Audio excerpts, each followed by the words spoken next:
Good evening. As mayor, I call this electronic communications meeting of Staunton City Council to order. I note that this meeting is being convened with city council members using the Zoom platform, broadcast over the city's cable channel, and streamed live on the city's website so that members of the public may hear our meeting. The meeting is also being recorded. At this time, I would ask the clerk of council to call the roll for confirmation of those council members present for today's meeting. Ms. Simmons? Mayor Dahl. Here. Vice Mayor Kyer. Here. Ms. Oates. Here. Mr. Holmes. Here. Dr. Harrington. Here. Dr. Curran. Here. I've confirmed that council members are present. Thank you. I ask that City Manager Steve Rosenberg now identify his location and those city officials or colleagues, if any, present with him at that location, and the participation of anyone else during today's meeting by Zoom or telephone. Mr. Rosenberg? Thank you, Madam Mayor. I'm participating this evening from my office in City Hall. There is no one with me at this location. Additional city participants on the Zoom platform during the work session and the regular meeting include Faith Simmons, Clerk of Council, Doug Gwynn, City Attorney, Phil Traer, Chief Finance Officer, Rodney Rhodes, Senior Planner, Tim Hartless, City Planner, Charlie Haney, City Assessor, and Perry Weller, Deputy Fire Chief. We will also be joined on the Zoom platform by Adam Campbell with the Virginia Department of Transportation, Bonnie Riedesel with the Central Shenandoah Planning District Commission, Nancy Gorley also with CSPDC, Zach Beard with CSPDC. I anticipate during the regular meeting that Craig Peterson, an applicant for a land use approval, will participate on the Zoom platform. And then finally, participating on the Zoom platform as attendees are council members-elect Steve Claffey, Amy Darby, and Mark Robertson. Those three individuals have access to the full video and audio feed, but will not otherwise participate in the meeting. Thank you. Please let me mention that notice reasonable under the circumstances of the electronic communications nature of this meeting has been given to the public contemporaneously with the notice provided to members of City Council. This meeting has also been publicized over the course of the past week on the city's website and Facebook page. Access to this meeting has been provided to the public by audio feed on the city's cable channel and the city's website. During this work session, as in the past, there will be no opportunity for public comment. Public comment will be received during council's regular meeting, which will begin at 7:30 p.m. Instructions for public comment can be found on agenda for the regular meeting and on council's website at www.ci.stanton.va.us/government/city-council. Also, let me highlight and have reflected in the meeting minutes that this meeting is being conducted by Zoom, given the catastrophic nature of the declared emergency and disaster related to the COVID-19 outbreak, which as part of the total circumstances makes it impracticable or unsafe to assemble a quorum in a single location. The meeting is being held consistent with City Council Ordinance 2020-04, regarding continuity of government, a copy of which can be found online at www.stanton.va.us/COGORD 2020-04. Given that we are conducting this meeting by Zoom, with the meeting being live streamed on the city's website and broadcast over the cable system as it occurs, I believe it merits reminder of a few special requests as we undertake this meeting in this unique format. First, I emphasize the request that each speaker speak loudly and slowly and self-identify each and every time when speaking, so that it will be clear who is speaking before your remarks are made. Second, please pause after each speaker to allow a brief interval between that speaker and another speaker. Third, if for any reason a participant cannot clearly hear the speaker or must leave the meeting before it is adjourned, please let us know. Fourth, all votes will be taken by roll call and recorded in the minutes. Fifth, I ask that if any member of City Council has to leave the meeting for any period of time, to please interject and make an announcement so that the clerk may take note of attendance in the minutes. I ask that you also announce your return so it also may be reflected in the meeting minutes. Finally, I ask everyone's patience because without being in the same room, it is likely that a speaker may not realize that another speaker is continuing. Again, we may unintentionally step on each other's words, so it's fine if we need to have the speaker repeat or clarify. We'll take whatever time is necessary so that everyone is clear about what is being said and by whom. I will now take questions from council members and participants if you have any questions about the process. Any questions from council members or participants? No.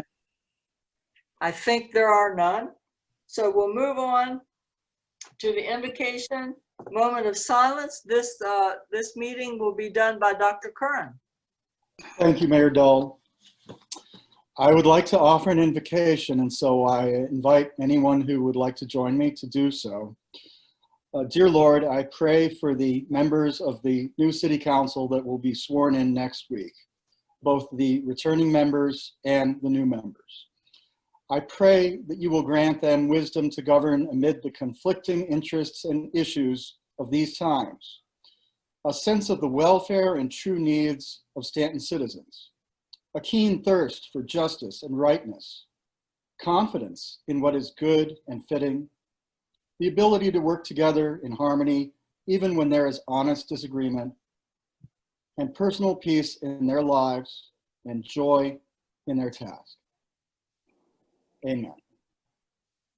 Thank you, Dr. Curran. The next item will be consideration of the work session and regular meeting agendas. You've had an opportunity to review both those agendas, so I would entertain a motion at this time.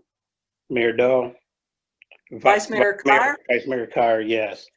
I would like to make a motion to accept the work session and regular meeting agendas as presented with the addition of item H to the regular meeting agenda, which would be a discussion of the naming of City Council chambers in honor of ex-Vice Mayor that's gone on, Rita S. Wilson.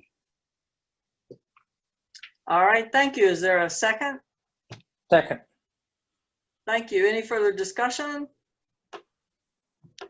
Ms. Simmons, would you call the roll, please? Dr. Harrington, Aye. Dr. Curran, Aye. Mayor Dahl, Aye. Mr. Holmes, Mr. Holmes, Sorry, I was muted. Aye. Vice Mayor Kyer, Aye. Ms. Oaks. Aye. Motion carries. Thank you. Item 3 and D on the regular agenda is a discussion of the renewal of agricultural forestal districts. Mr. Rosenberg? Madam Mayor, Senior Planner Rodney Rhodes will present this item. Good evening, Madam Mayor, City Council members. As was mentioned at your last work session, the city's A1 agricultural forestal districts are set to expire at the end of this year on December 31st, 2020. And those districts are as follows: Bells Lane, Merrifield, M.O. Carr, and Middlebrook. The Planning Commission took a rather in-depth and formal review of the districts earlier this year. They looked at the underlying zoning and they looked at the recommendations of the comprehensive plan. They also received input from the city's assessor on the real estate assessment process and received a historical perspective from the city attorney. I would note that the comprehensive plan designates these areas as planned farm development, and this is in the recently adopted comprehensive plan of 2018 to 2040. And the planned farm development is intended to support the growth of active farm, forestry, nursery, and related enterprises. And there's about a dozen policies in the comprehensive plan that relate to these districts. Furthermore, when the committee that was working on updating the comprehensive plan, they looked at these districts and actually took them out of the future growth area and created a new designation that is agricultural and forestal districts. And the intent of this priority is to protect these designated areas from development. And this obviously went through the Planning Commission public hearings and then City Council public hearings and eventual adoption. Furthermore, the Planning Commission at their May 21st, 2020 meeting conducted a public hearing basically to receive additional input, and approximately 300 notices were mailed to property owners in the district and the adjoining property owners to those districts. And staff did not receive any concerns about the potential renewal of these districts.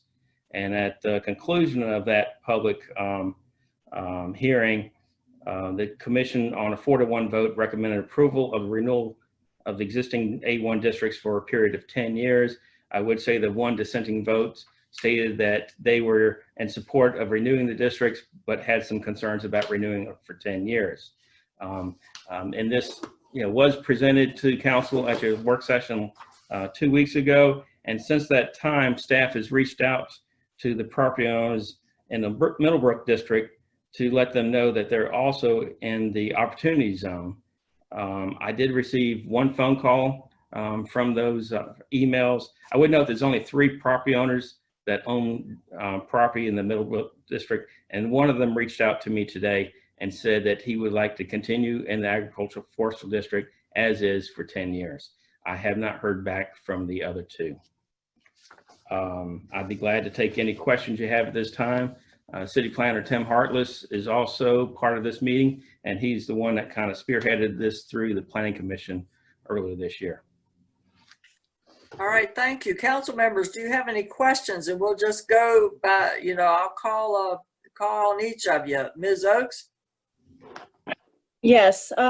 So Rodney, it's my understanding that if the property owner has a house on the property, that 1 acreage is not included in the tax relief that they receive.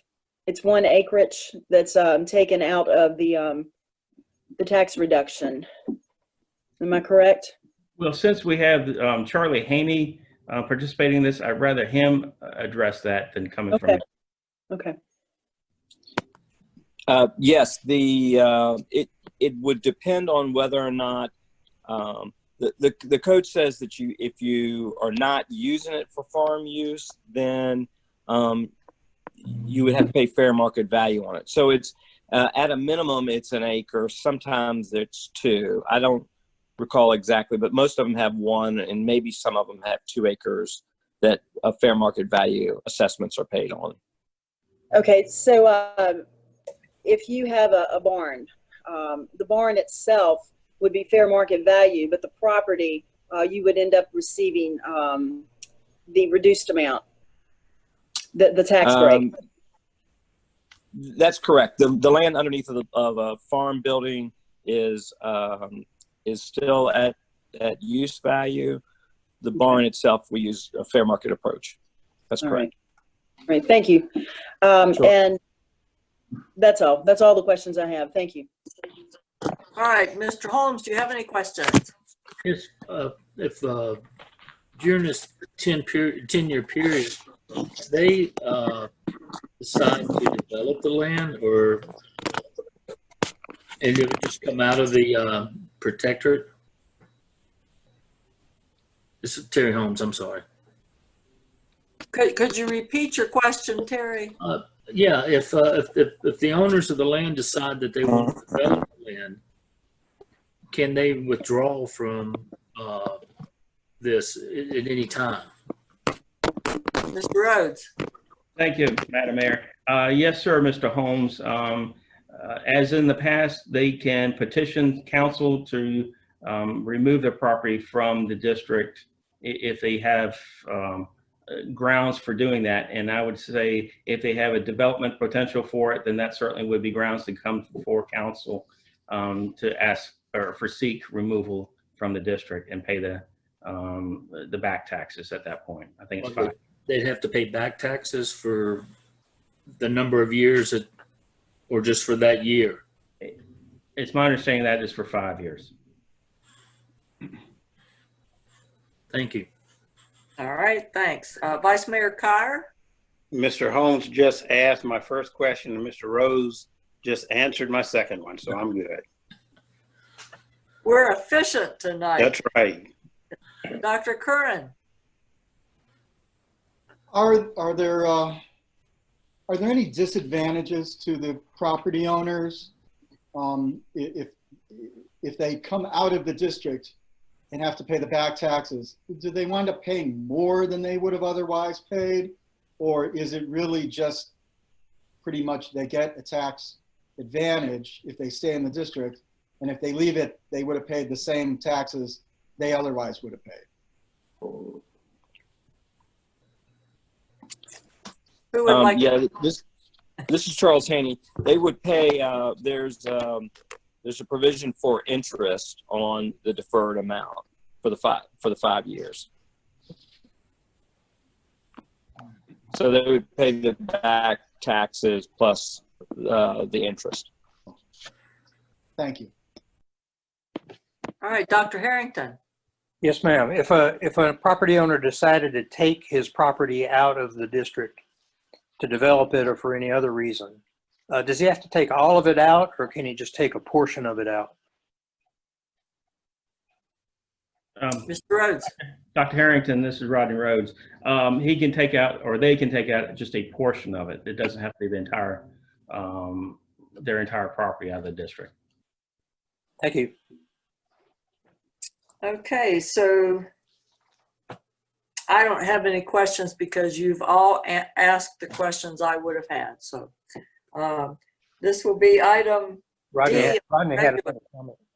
Oh, Mr. Rhodes. I think the mayor was going to my next point is this is on your regular agenda, and an ordinance has been drafted by the city attorney with a very short turnaround to get it out to you last week.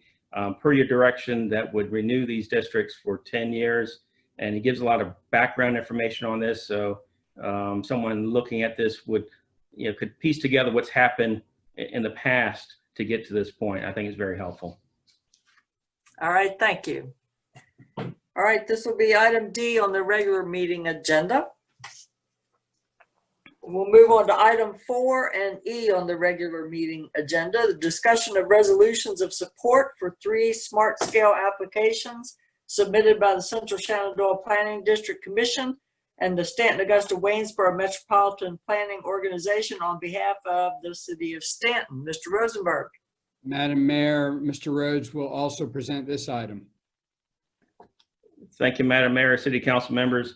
I'd like to thank Zach Beard of the Planning District Commission and Adam Campbell, VDOT, for doing the legwork of these 3 grant applications. And without further ado, I'll turn it over to Zach Beard to present this. Thanks, Rodney. Can everyone hear me? Yes. Yes. Good evening, Council. Hope everyone is doing well.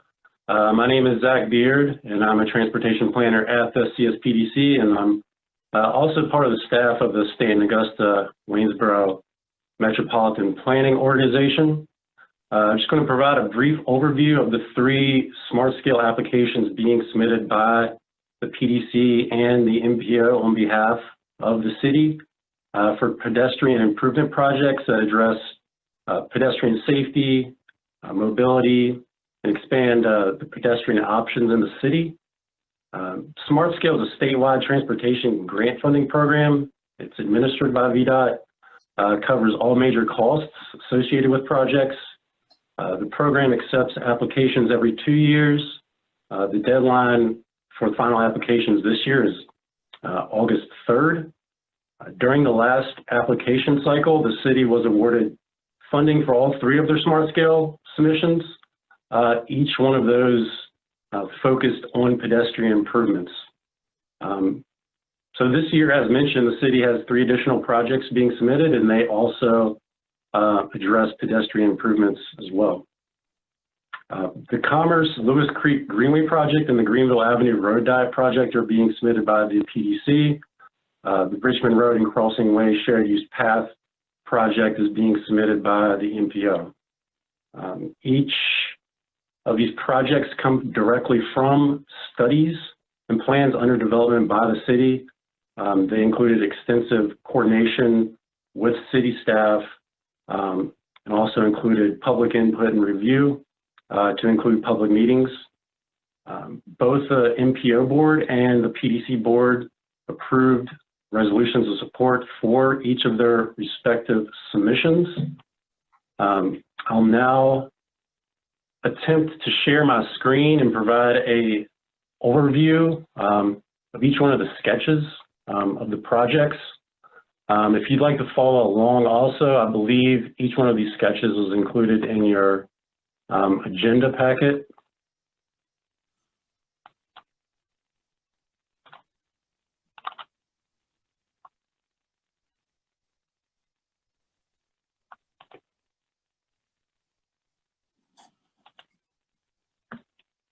Is my screen showing? Yes. Yeah. Cool. So the first slide shows the Commerce Lewis Creek Greenway project, which was identified in the city's 2018 bike ped plan. The preliminary cost of this is $2.3 million. The project converts one travel lane to a shared use path on Commerce Avenue between Greenville Avenue and Statler Boulevard. Looking at the slide, the path begins at the intersection of Greenville Avenue and Commerce Road and travels along Commerce Road. The next slide here shows the path is then set back from Commerce Road and follows the Lewis Creek floodplain. And then the project then reconnects along Commerce Road and ends south of Statler Boulevard.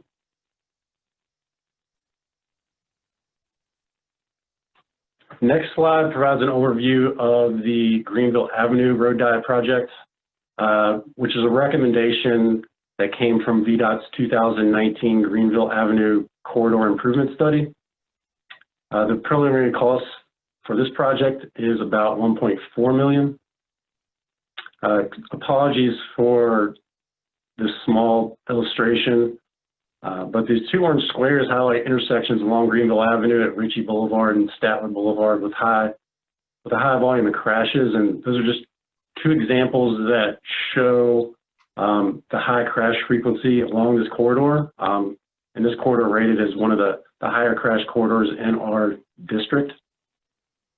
This project will replace the existing 5 lanes along Greenville Avenue from Ritchie Boulevard to Richmond Road with 3 lanes to address safety issues and access to businesses located along the corridor. The project also includes medians to reduce the potential for crashes and also bike lanes on both sides of the road.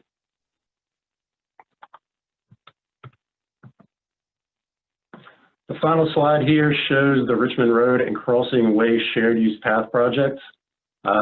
This is a recommended project from the 2019 Richmond Road Multimodal Corridor Study produced for the SAW MPO. The preliminary project cost is about $1.7 million.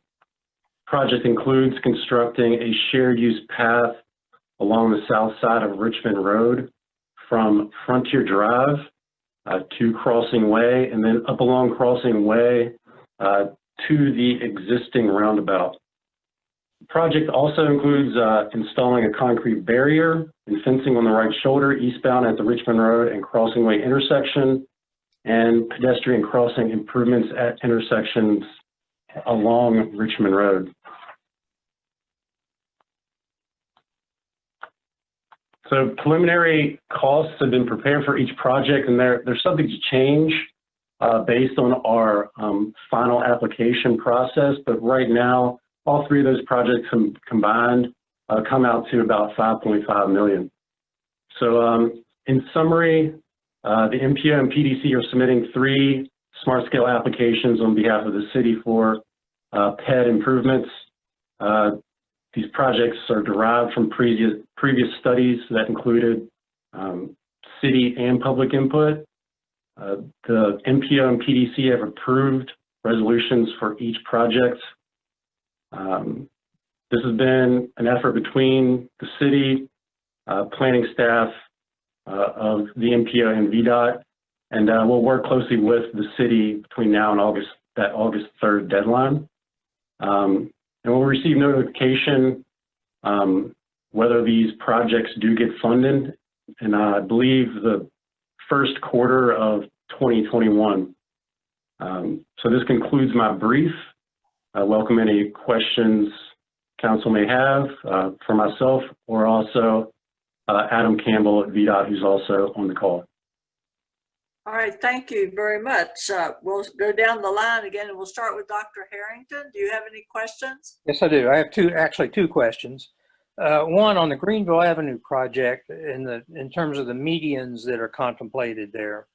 You mentioned one of the purposes being to minimize the frequency of crashes. Would you say a little bit about the safety that is added by this this measure to pedestrians attempting to cross Greenville Avenue? Yeah, Adam, do you want to address that question? You're much more familiar with this project. Yeah, I can take this one. Can everyone hear me? Yes. Yes. Yeah. Good evening, members of council. So the medians, there will be targeted medians placed just small segments in strategic locations along the corridor.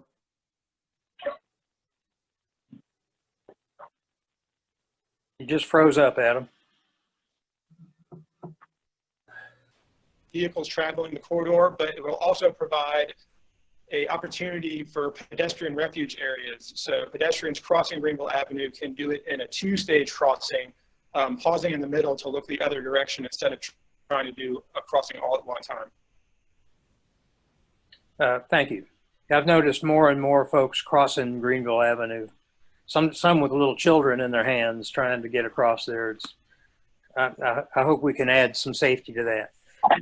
My other question is about the Commerce Road bike ped path. Is there a place to park if you wanted to go there and walk that path? Where would you park your car or your bike? This is an initial phase of one of the identified greenways in the city's current draft with the future opportunity to keep extending it farther north along Commerce.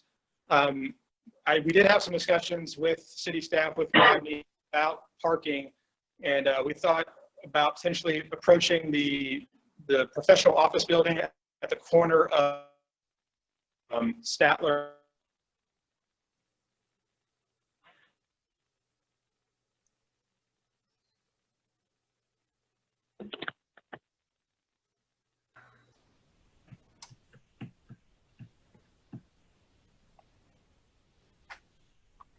Adam, I don't know if you can hear us, but you cut out again. Did you hear it? Okay, did you hear any of that? No, you got up to Statler.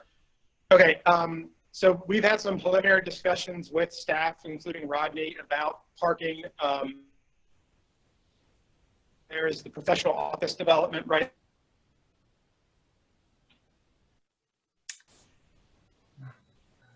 To talk to the land property owners there, see if there's ability to do some type of shared access agreement or shared parking agreement for an initial measure for parking to serve the facility. Okay, and that office development is, where is that? Is that where is that at the corner of Statler and Commerce? Correct, on the southwest corner, across the street, Staunton Veterinary. Okay, thank you. That's all I have, Mayor Dahl. Thank you. All right, thanks. Dr. Curran. Thank you, Mayor Dahl. I just have one question about both projects. What is the proposed timeline? So for programs, the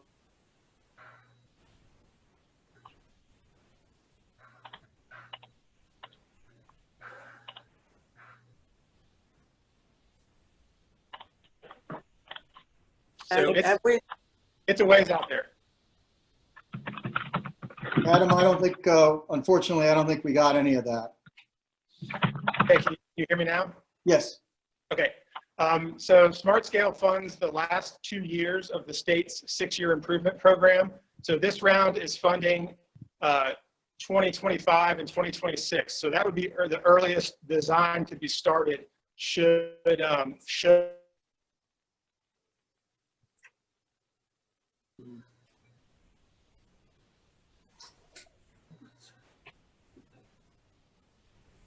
This is Rodney Rhodes, senior planner. It looks like we lost Adam again, but as he was starting to say, this would be if these projects are accepted, 2025, 26 is when they would be designed. Thank you. all right, Vice Mayor Carr. I have nothing. All right, Mr. Holmes. This is Terry Holmes. I have a question about the roundabout and the proximity to the underpass. Is there enough room there? Because you go right to another intersection right after you go under the train tracks for a roundabout to function properly? yes. Can you all hear me now? I don't know why I have a bad connection. Yes, right now, Yeah. anyway. For now,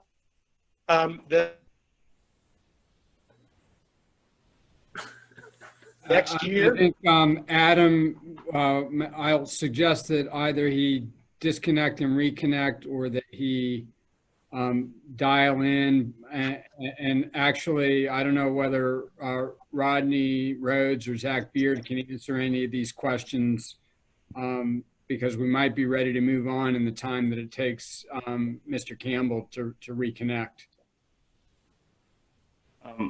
This is Rodney Rhodes, senior planner. I believe the roundabout that Mr. Holmes is referring to is at the intersection of Greenville and Richmond Avenue. And if that is the case, that's a previously approved project that hopefully will be initiated in a couple of years, I believe. So I believe that has gone through significant design and engineering to ensure that that will work as proposed. But they were also talking about on the other side of the intersection, possibly doing another roundabout, correct? Yes, sir, Mr. Holmes. That is not part of one of these 3 applications, but that has been discussed in one of the, I think, the study of Greenville Avenue. Okay, thank you. Ms. Oakes. I have no questions. All right, thanks. This will be item E on the regular meeting agenda. We'll move on at this point to item 5 and F on the regular meeting agenda, discussion of purchase and sale agreement by and between American Shakespeare Center and City of Staunton, Virginia at 240 North Lewis Street. Mr. Rosenberg.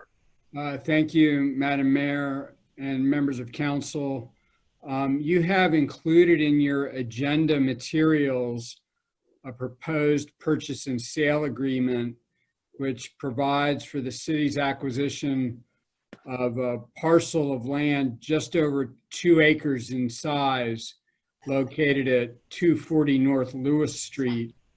That property is presently owned by American Shakespeare Center, and it's leased to the city. And it has been leased to the city for about 20 years since American Shakespeare Center first acquired the property. It's leased to the city for the city's use as a municipal parking lot. And initially, it was also used by the city for its own transit operation. As that Well, so concerning the parking use, the lot contains just over 30 spaces. It's one of 2 lots in the city where drivers can park vehicles for an unlimited period of time, 24 hours per day, 7 days a week. The other is what we refer to as the firehouse parking lot located at Baldwin and Lewis Street, just down the street. And in that lot, there are about 20 spaces. So this property is one of 2 lots where we offer that sort of unlimited free parking. And it also, as originally acquired by the city, was utilized as a transit stop. And as the transit service matured and became eligible for federal funding and was really regionalized, that operation has been assumed over the last several years by the Central Shenandoah Planning District Commission. And the PDC is the operator of what we all know as the Bright Bus, which is the regional transit service providing service from Waynesboro and Stewart's Draft to the east, through Fishersville to Staunton, north to Blue Ridge Community College, and by connection to the city of Harrisonburg. So the PDC presently uses the lot as a transit hub as a part of that transit operation. The city is presently leasing the property from American Shakespeare Center for $5,500 per year. And we were approached by American Shakespeare Center in the last year or so, and we were advised by ASC's representatives that ASC desires to divest itself of the property. It no longer has a use for the property, and ASC is preparing, what was at the time that they approached the city, preparing to place the property on the market for sale. But before doing so, they approached the city and inquired about the city's interest in purchasing the property. We then reached out to the PDC, and we have on the meeting this evening with us Bonnie Riedesel, the executive director of the PDC, and Nancy Gorley, who is the recently retired transit manager for the PDC, but who continues to handle special projects for the commission. And Bonnie and Nancy together conducted an analysis of the existing hub operation at the Lewis Street parking lot, and they also analyzed alternative locations. Their analysis is included in the materials in your agenda package. The bottom line is that their recommendation is that the Lewis Street parking lot remains the best solution in terms of continued operation of a transit hub in the city, conveniently located to downtown and supporting the sort of multimodal transit approach that is desirable in an urban environment. So they are available to answer your questions about that aspect of the property's use. So in our discussions with American Shakespeare Center, we invited them to propose a purchase price, which they did, and the price that they proposed was $185,000. The property is assessed for tax purposes at $195,000. American Shakespeare Center had also had the property appraised at the end of 2018 at $215,000. So the price at which they offered to sell the property to the city was below both the tax assessed value as well as the appraised value that ASC had obtained. I do note, and it is noted in the briefing, that there are repairs required to the parking lot at a cost between $60,000 and $120,000 based on estimates developed by Tom Slawski, the city's public works director. Largely, the need for those repairs arises from the fact that the property has been used for a transit operation and it wasn't constructed for that purpose. So the heavy vehicles that have been operating on the property, both during the city's period of operation of a transit service as well as the PDC's period of operation of a transit service, have exacted their toll on the pavement. Public Works has occasionally made repairs, but it's at a point where those repairs are no longer effective, and there needs to be some significant work done on the property in order to support its continued use as a transit hub, and for that matter, for public parking as well. So as a part of this effort, we reached out further to the PDC to talk about sharing in the costs of the repair and maintenance. And that would come in the form of a long-term license agreement between the city and the Planning District Commission. And under that license agreement, the PDC would pay a monthly license fee to the city, which would support the city's amortized cost of maintenance and repair over a 10-year term.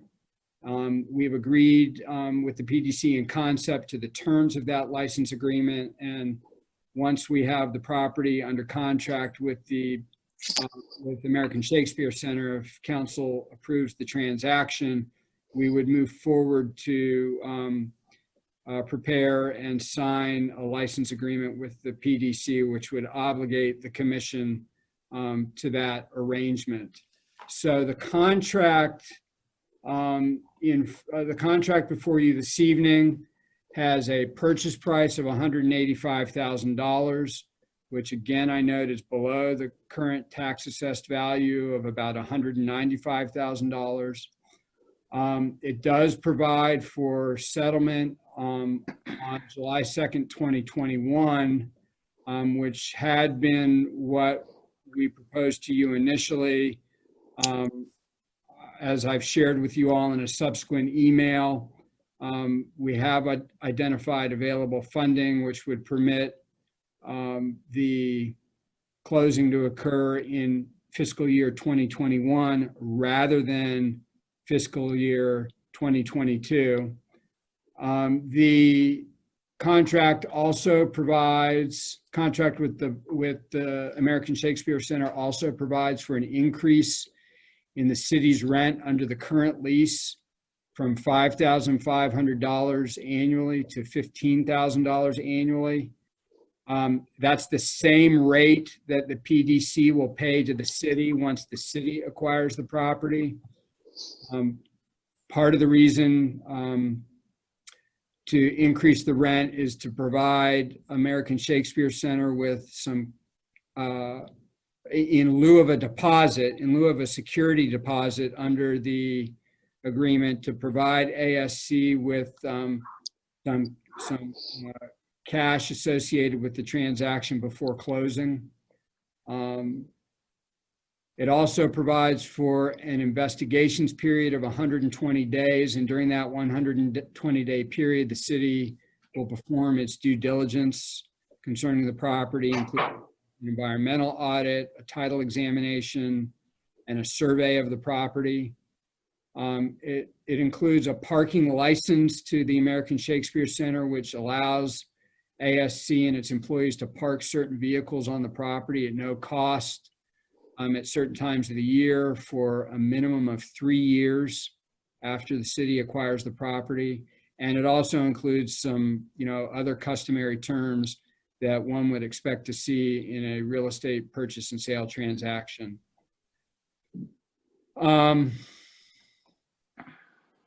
So I think the other thing that I'd like to note for you before concluding is that the property is presently tax exempt under its ownership by the American Shakespeare Center. Of course, that status would continue if the property is acquired by the city. So at this point, I'm pleased to receive any of your questions. Again, Ms. Riedesel and Ms. Gorley with the PDC are available for questions concerning the transit operation specifically, including alternative sites that were considered for a relocated transit hub. And Mr. Traer is also available to answer any questions related to the financing of the transaction. All right, thank you. So we'll go down the list of names and see who has questions. And we'll start with Vice Mayor Kyer.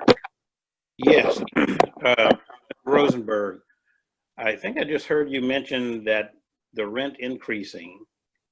Is that for 2021 and we're paying to AFC or AFS? To American Shakespeare Center. So that would commence as of July 1st. So that's $150,000 a year. No, No, 100. it's $1,500 per Oh, month. I'm sorry. I heard 15,000 and I freaked out. I'm sorry, I may have misspoke. Okay. So I'd like to ask maybe Bonnie or Nancy, if you don't mind, if you could explain the social impact, I'll call it, to our community for having this available to our residents here in Staunton. I know everybody wants to talk the dollars, so I'd like to talk about the impact on how this benefits the people that live in this city. Thank you, Mr. Kyer. I'm going to defer this to Nancy, but I just want to say at the top of this conversation, this hub is very well utilized. A lot of people that don't have automobiles and that live in the city can walk there and catch a bus. They could catch a bus and go to Blue Ridge Community College. They could go to Waynesboro. They could go to Augusta Health to get to the hospital. They could ultimately go to Harrisonburg if they wanted to. So it is it's a in a lot of cases it's a real lifeline for people that don't have an automobile and that have no other alternatives to get around. And it is in a very convenient location, as you know, and it's been there for a long time, and people are comfortable with it. It's a safe location. It's, and again, it's very well utilized. And I'll let Nancy, she may have some numbers on the number of people that do utilize it. Thank you, Bonnie. And thank you, Mr. Kyer, for your question. The last time that we did counts at the Staunton hub, we had almost 2,300 people in a week who either boarded or got off a bus at that location. So it is extremely popular. And as Bonnie mentioned, the location, the Lewis Street location is optimal in that it's easy to get to. It has sidewalk connections to get to it. People who want to go to Blue Ridge and drive can actually park their car there free all day and feel that it's safe there to leave their cars. Even during the pandemic, the ridership on the Bright service as a whole has maintained at about 50% of the full ridership that we had prior to the pandemic, which indicates how many people really rely on the service to get to where they need to go. The most popular destination is work. Most people are going to work. Shopping, doctor's appointments come in soon after the work-related destinations. Thank you. I appreciate it. All right, Mr. Holmes. I have a few questions. If we were to move the location to any other spot, we would still have to reconstruct the land to accommodate the weight of the buses anyway, wouldn't we? I think it would depend, Mr. Holmes, on which alternative was selected. A couple of the locations that were analyzed by the PDC involved curbside locations, and it may be that that the pavement in those locations is suitable as constructed. Certainly, some of the other surface lot locations would likely require some reconstruction, because as with the Lewis Street lot, they were not constructed for purposes of handling the kind of repeat traffic with these heavy vehicles that would be necessary. And also with the Lewis Street lot now, a lot of people come down that hill from Allegheny because they put in a path or something so they could come up from that part of town. A lot of people use that from that part of town. And I was just, if you move it somewhere else, I think it's going to make it a lot harder for those people to get to. I mean, because you were talking about if you put it on Central. Well, we're getting ready to tear Central up and to do the work there. So that doesn't seem like that would make it a very logical place. And you would have to do the same work to the fireman's lot, I think, that you would have to do there on Lewis. Plus, you'd have to build a new shelter and all that. So it seems like it's kind of logical to leave it where it is. Plus, everybody knows where it is. I mean, it's just it just seems when you go, I don't know, when you mess with somebody's routine, it takes them a while to get into a new routine. And I know a lot of my employees use the bus because they don't have cars for one reason or another. Either they've lost their license or they just never driven, and it's just very handy because it's right in the center of town, and then you can get to it from a good part of the city in a very short time. But I mean, that's just my thoughts on it. All right, thank you, Mr. Holmes. Dr. Curran. So it seems that in this situation, if we want to continue to have a transportation hub in Staunton, there's really no option on the table that would keep the costs the same as they've been. If we don't buy this property from the American Shakespeare Center now, they'll try to sell it and we'll probably have to leave. That means we'll have to find other property. We'll have to acquire it. We'll have to develop it. It seems like we're not looking at any other options that are much cheaper than buying it from the Shakespeare Center. Is that correct?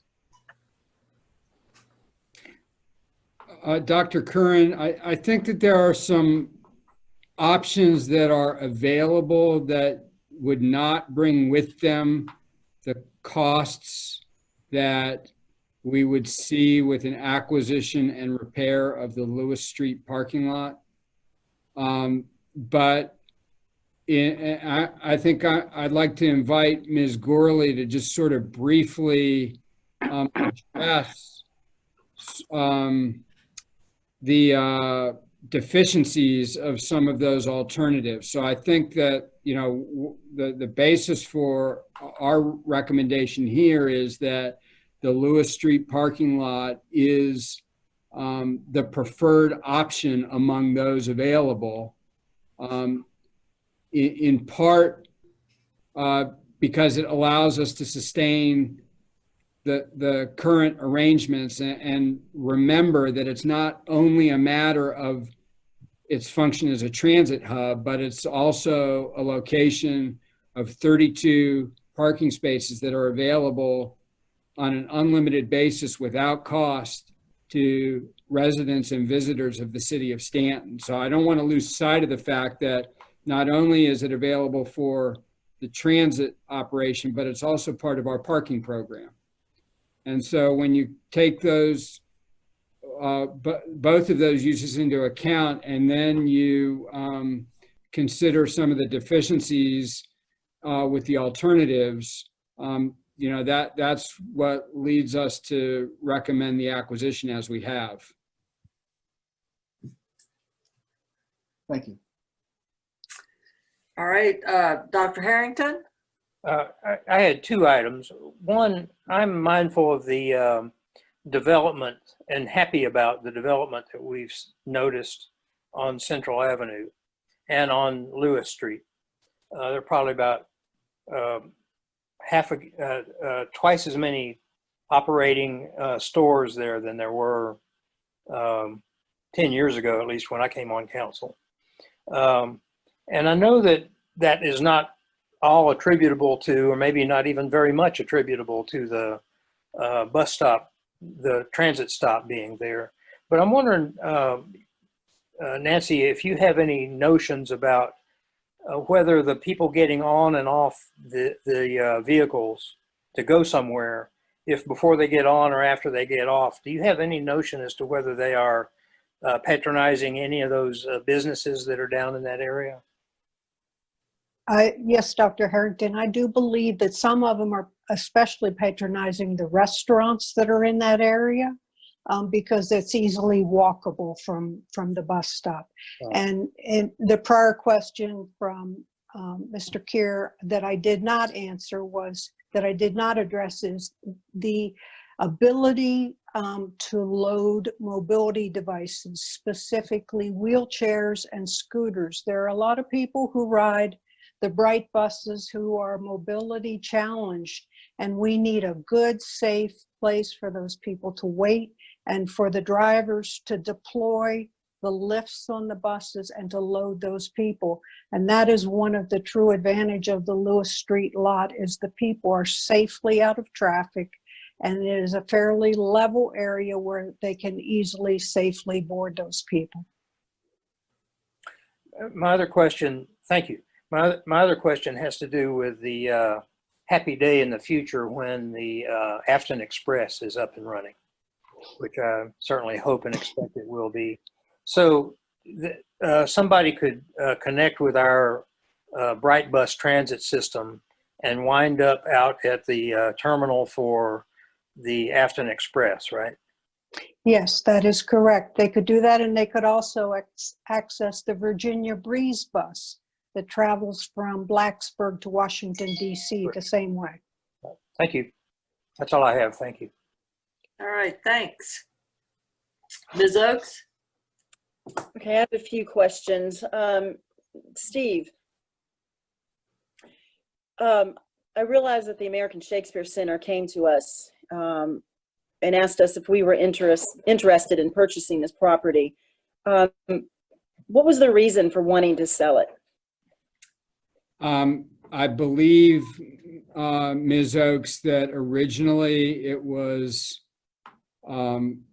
contemplated by ASC for as the site of another theater facility. And they, several years ago, made a determination not to use the site for that purpose. And so it really is no longer a part of their plan to utilize the site, I think, for the purpose it was originally acquired. Okay, all right. So it was property they had considered developing and then later chose not to. That's and correct. So that's my understanding. Yes. All right. With the CSPDC, were there any studies done in the west end of Staunton as a potential hub? Nancy, do you want to talk about, just very briefly, about the sites that you looked at and what is important in locating a site? And I just want to note, for everybody's benefit, we have one more item on the agenda, which I don't think is a lengthy item.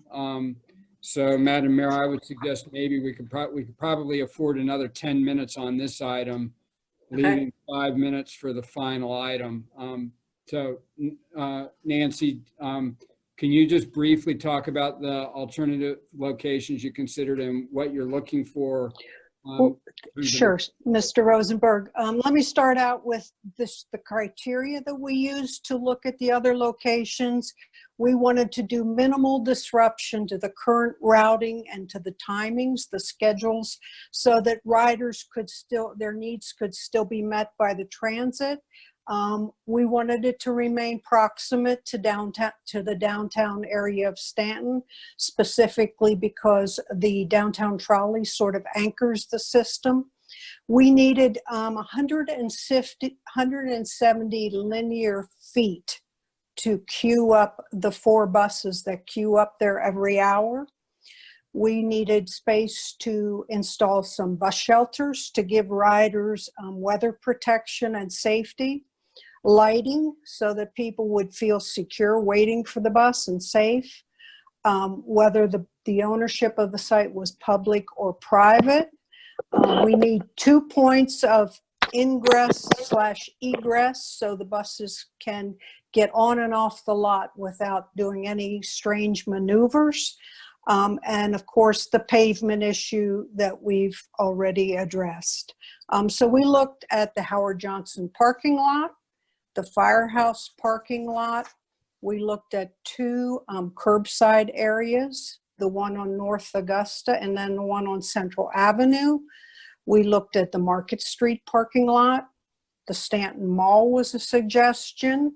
And certainly the Lewis Street location always scored the highest on that criteria.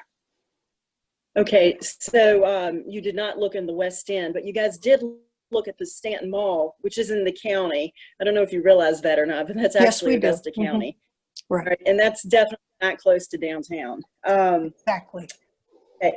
I have a question for Steve, one more question. Steve, for repaving this parking lot, it has been suggested that the city would need to spend between $60,000 and $120,000. Would the cost cover being able to handle the weight at the Lewis Street parking lot of the transient vehicles? Yeah, yes, it would. So my understanding is that there would actually be, different treatments of the lot so that where the lot is used simply for parking, it might have one surface and then a lane or sufficient area for the transit portion of the operation would enjoy a different surface perhaps, or be constructed in a different manner so that it would support on a long-term basis the operation of the heavier vehicles without damage to the facility. Okay, all right. Thank you. All right, well, thank you all very much. This is going to be item F on the regular meeting agenda. So we'll move on to item 6 and G on the regular meeting agenda. Discussion of resolution of the Council of the City of Staunton, Virginia, giving notice and establishing time and place of Council's July 1, 2020 organizational meeting as 12 noon at A.R. Ware Elementary School. Mr. Rosenberg? Madam Mayor, I'm not sure whether I'm going to present this or whether Mr. Gwynn is going to present this, and I don't see him, so I'll just move forward. This resolution is really just to set the schedule, the date and location of Council's organizational meeting on October 1st. And You mean July 1st? I'm sorry, did I say October 1st? Yes, my apologies. Scared me, Steve. On July 1st at noon. I think really the idea here is that there were enough issues and moving parts, especially given the pandemic and public health considerations, that we recommend that Council consider and adopt this resolution, noting particularly that we're changing the location of the meeting. It would normally be held in council chambers, of course, and under the circumstances, we are recommending to council that the meeting location be established at A.R. Ware Elementary School on Grubert Avenue. And the meeting has in fact been noticed at that location. As both listed on the city's website, and we've also published a notice in the news leader in anticipation of your adoption of this resolution.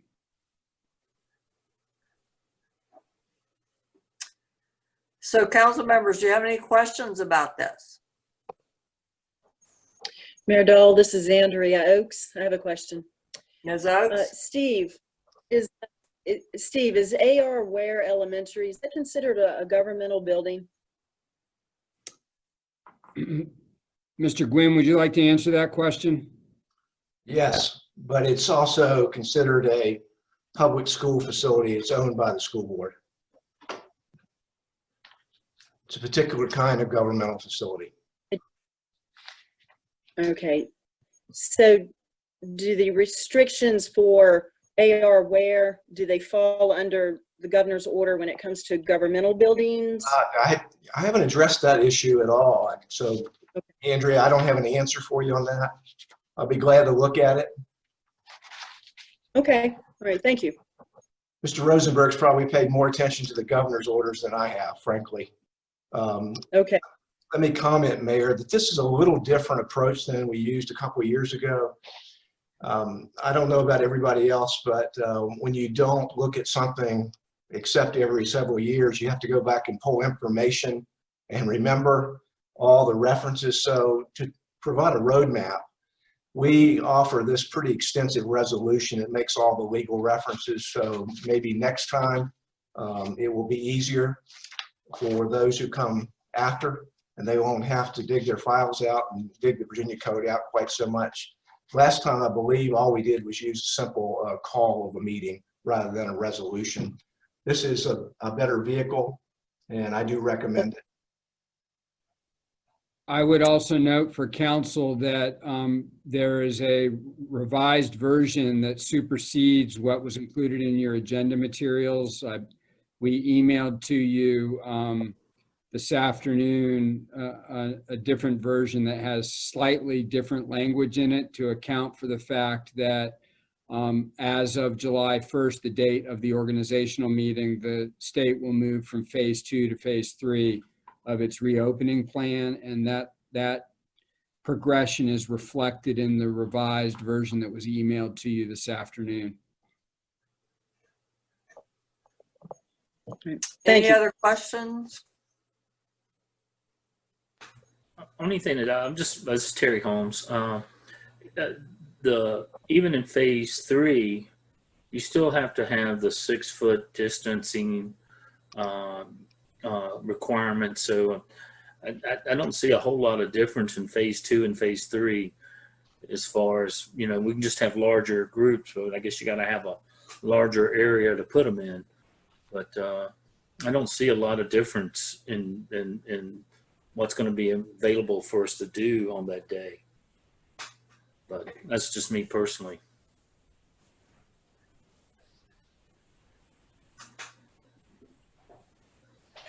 Any other questions or comments? All right, well, with no further business in the work session, we're on break until the regular meeting.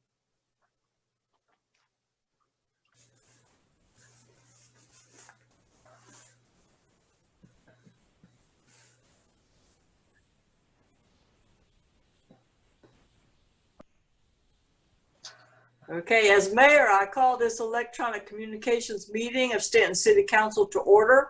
I note that this meeting is being convened with city council members using the Zoom platform, broadcast over the city's cable channel, and streamed live on the city's website so that members of the public may hear our meeting.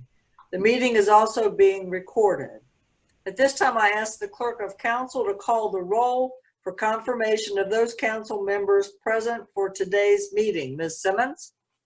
Mayor Dahl. Here. Vice Mayor Kyer. Here. Mr. Holmes. Here. Ms. Oakes. Here. Dr. Harrington. Here. Dr. Curran. Here. I've confirmed council members are present. Thank you. I ask that City Manager Steve Rosenberg now identify his location and those city officials or colleagues, if any, present with him at that location, and the participation of anyone else during today's meeting by Zoom or telephone. Mr. Rosenberg. Thank you, Madam Mayor. I'm participating this evening from my office in City Hall. Other city officials and employees participating on the Zoom platform this evening include Faith Simmons, Clerk of Council, Doug Gwynn, City Attorney, Phil Traer, Chief Finance Officer, Rodney Rhodes, Senior Planner, Tim Hartless, City Planner, Charlie Haney, City Assessor, Perry Weller, Deputy Fire Chief. In addition, on the Zoom platform, we'll be joined this evening. We are joined this evening by Craig Peterson, who is the applicant for item A on council's regular meeting agenda. And then finally participating as attendees are council members-elect Steve Claffey, Amy Darby, and Mark Robertson, all of whom have access to the video and audio feed, but will otherwise not be participating in the meeting. Thank you. All right, thank you. Please let me mention that notice reasonable under the circumstances of the electronic communications nature of this meeting has been given to the public contemporaneously with the notice provided to members of City Council. This meeting has also been publicized over the course of the past week on the city's website and Facebook page. Access to this meeting has been provided to the public by audio feed on the city's cable channel and the city's website. During the one public hearing toward the beginning of the meeting and matters from the public on council's agenda toward the end of the meeting, public comments will be taken. Members of the public who wish to participate in such matters at the appropriate time may call 844-854-2222, and when prompted, enter the access code 619358 with the pound sign. Callers will be recognized in order. The public is reminded that public hearings and matters from the public are times for council simply to listen to your comments. Each speaker will be limited to 5 minutes. Detailed instructions for public participation have been publicized over the course of the past week on the city's website and Facebook page and can be found now on the agenda for this meeting and on council's website at www.ci.stanton.va.us/government/city-council. Also, let me highlight and have reflected in the meeting minutes that this meeting is being conducted by Zoom, given the catastrophic nature of the declared emergency and disaster related to the COVID-19 outbreak, which as part of the total circumstances makes it impracticable or unsafe to assemble a quorum in a single location. The meeting is being held consistent with City Council Ordinance 2020-04 regarding continuity of government, a copy of which can be found online at www.stanton.va.us/COGORD 2020-04. Given that we are conducting this meeting by Zoom, with the meeting being live streamed on the city's website and broadcast over the cable system as it occurs, I believe it merits reminder of a few special requests as we undertake this meeting in this unique format. First, I emphasize the request that each speaker speak loudly and slowly and self-identify each and every time when speaking, so that it will be clear who is speaking before your remarks are made. Second, please pause after each speaker to allow a brief interval between that speaker and another speaker. Third, if for any reason a participant cannot clearly hear the speaker or must leave the meeting before it is adjourned, please let us know. Fourth, all votes will be taken by roll call and recorded in the minutes. Fifth, I ask that if any member of City Council has to leave the meeting for any period of time, to please interject and make an announcement so that the clerk may take note of attendance in the minutes. I ask that you also announce your return so it also may be reflected in the meeting minutes. Finally, I ask everyone's patience because without being in the same room, it is likely that a speaker may not realize that another speaker is continuing. Again, we may unintentionally step on each other's words, so it's fine if we need to have the speaker repeat or clarify. We'll take whatever time is necessary so that everyone is clear about what is being said and by whom. I will now take questions from council members and participants if you have any questions about this process. Council members, do you have any questions about this process? No. Thank you. So the next item on the agenda tonight is the Pledge of Allegiance. So for those who are willing and able, please stand, face the flag, and repeat in unison.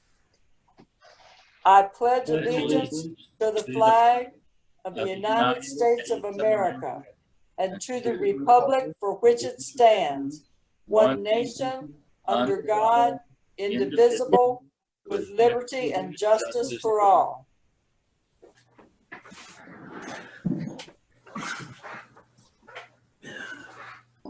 And I will ask that the meeting minutes take note that Mr. Rosenberg displayed the flag entirely appropriately. Thank you, Madam Mayor. You're welcome. That's better been done. So the next item is the mayor's report. First, I have a letter I received that I wanted to read, and this is from someone who is an elementary school student, I believe, but let me just read it. Dear Mayor Dole, I wish all protesters were safe. I know it is hard to be the mayor. Keep helping all people. Keep helping the Black community. Thank you, Abel Berglund. So I appreciate the letter a lot. And thank you, Abel, for writing that. So we have, as part of the mayor's report, and this is probably where the pressure is really on Mr. Rosenberg to display things, wanted to take a few minutes to just discuss the fact that we are losing 3 of our council members, and it's really hard to do this, but I will say that each of them during the course of their terms have contributed so much to the city of Staunton, and I appreciate their hard work and their integrity and their character and their love for the city and always wanting things to be better for our city and our residents. I personally want to just extend my appreciation and hope that when the COVID crisis is over and a vaccine is found, that we can go, have a Dr. Pepper at the restaurant. So, but as a token, or as tokens of our appreciation, the city does have some things for you that you don't have for obvious reasons.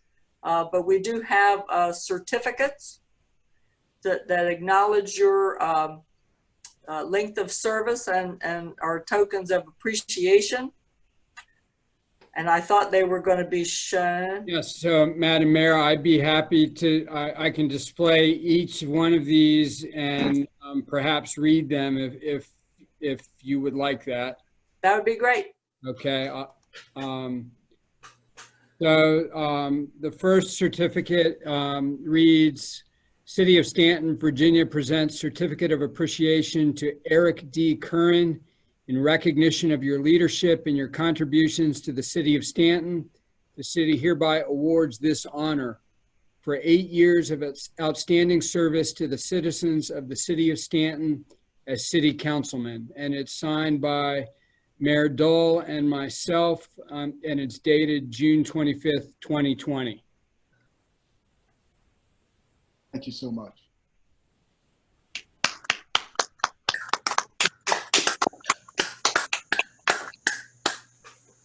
The next certificate reads, City of Staunton, Virginia presents this certificate of appreciation to Ophi A. Kyer In recognition of your leadership and your contributions to the city of Staunton, the city hereby awards this honor for 12 years of outstanding service to the citizens of the city of Staunton as city councilman and vice mayor.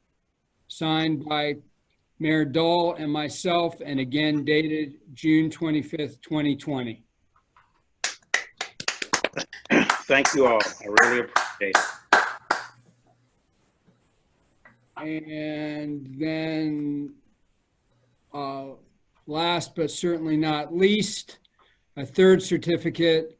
City of Staunton, Virginia presents this certificate of appreciation to James J. Harrington. In recognition of your leadership and your contributions to the city of Staunton, the city hereby awards this honor for 10 years of outstanding service to the citizens of the city of Staunton as city councilman.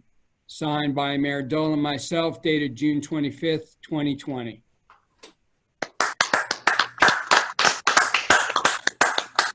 Thank you all very much. And Mayor Dole, shall I proceed with the other items as well? I think so. So we have purchased for each one of the council members a token of appreciation, and hope that whenever each of you look at this item, that it will bring to you fond memories of your time of service to the city and its citizens. And for each one of you, we have a piece of artwork created by a local Staunton artist named Noelia Nunez. And I will be pleased to display those now, and it will be my honor to personally deliver these to each one of you in the days ahead. So the first item is for Dr. Curran, and it is entitled The Watering Can. And these are all framed and ready for you to display. The next item is... I'm not seeing anything. Mine's frozen on Eric Curran's certificate. Is it just me? No. Oh, nobody can see it? No. Okay, one moment. Let me attempt this again. How about now? Yeah. Yeah. Yes, Very Can. very nice. Lovely. Thank you. The next item is for Vice Mayor Kier, and it is entitled Staunton in the Daylight. Are you able to see that? No. Okay.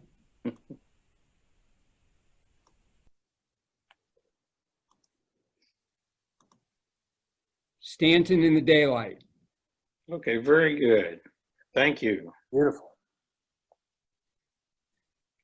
And then the final item, quite appropriately, is for Dr. Harrington, and it is entitled The Cigar Shop. Outstanding. Are you able to see that? Yes. Yes. I think mine is the best one. I don't know. Thank you all. That's beautiful. And I wanted to give Mr. Holmes an opportunity if he wanted to make any comments at this time, or any of the staff or anybody, or the outgoing counselors. Just anybody that has any thoughts, just jump right in. Well, I tell you, it's been my pleasure to work with Ophi and Jim and Eric. I don't think you find anybody who puts more of their heart and soul into what they did for the city, and I'm sure they'll continue to do for the city. You know, it's been a pleasure working with them, and I'm going to miss them. You know, but I can't believe y'all were the ones that got off of here before me. You know, I thought I would be the first to go, but anyway, I'm going to miss all of you, and Sure, I'll see you around. Definitely. Thank you, Terry. Thanks, Terry. Thank you, Terry. Mayor Dole, this is Andrea Oakes. Ms. Oakes? I would like to say to all three council members, it has been an honor to work with all three of you. I know that you love this city so much, and it shows in the service that you have provided throughout the years. Eric, I've enjoyed getting to know you as a friend because we would always meet after the regular meeting and talk. And we became friends as a result. And you truly do have a compassionate heart. And Jim, you and I go back since 2002. And I'm going to miss your humor. Your humor was always spot on in the most tense moments in a city council meeting. Your humor is what would lighten everything up. And Ophi, going up to the mountain today, Betsy Bell Mountain, brought me back to the time that when you and I were council members elect, and we went up to the mountain, and there was a couple up there. Let's just say they were doing more than enjoying the scenery. And I remember Steve Owen and Lacey King were just beat red because they just couldn't believe that was the first thing we saw at the top of that mountain. So we've had a lot of adventures together. And I do wish all three of you all the best. And I know that you will continue to give to this beautiful city. Thank you. I would like to just add my own personal comments to each of you. And Eric, I have admired your intellect. I always like smart people, and you are one. And I appreciated your passion for the environment, for sustainability. I agree with all of the things that you've tried to work on during your time on council, and I have appreciated it so much. And keep up the good work. And then Jim, you know, I've always told you you have such an eloquent way of saying anything. And I guess that comes from being a professor, but I don't know. I've appreciated your intellect, your ability to see any issue and what the implications are, because oftentimes people can look at an issue but not look beyond it. There are oftentimes unintended consequences of issues. So you were really good at that, and I appreciated that. And finally, Ophi, who I've known since he was Paige's little brother as a kid, but I've so enjoyed working with you. I always knew where you stood. You have integrity, honesty, and you've contributed so much to the city. And I'm gonna miss you. So don't be a stranger. You know, keep working on the work. I feel change in the air, and so I am hopeful that we'll see some real change in our country and in our city. So Amen. thank you. All right. Did I cover everybody? Does anybody else want to say anything, or we're good? Dr. Harrington. I just like to say to everybody, thank you so much for those nice thoughts and for the gifts and for your thoughtful remarks. Serving on council for the last 10 years has been one of the chief privileges of my life because of you all, because of the unbelievably, extraordinarily talented staff that we have. And Steve Rosenberg, I hope you'll share what I said just now with everybody on the staff. And also because of what an unbelievable city we have. It really is. It's an extraordinary little city, and it's been a real privilege to be a part of moving it forward. I'm grateful to all of you all. I'm grateful to the council members that came before us, because they made some mighty wise decisions that we've been the beneficiaries of. And then I'm also going to borrow Eric's sentiments in his invocation. And just say amen to what he said, that I wish the absolute best for the incoming city council. There are important decisions to be made. None of them will be easy. And I wish you the best in thinking through them and doing the right thing for our city. So thank you, everybody. Thank you. All right, so Mayor Dahl. Dr. Curran.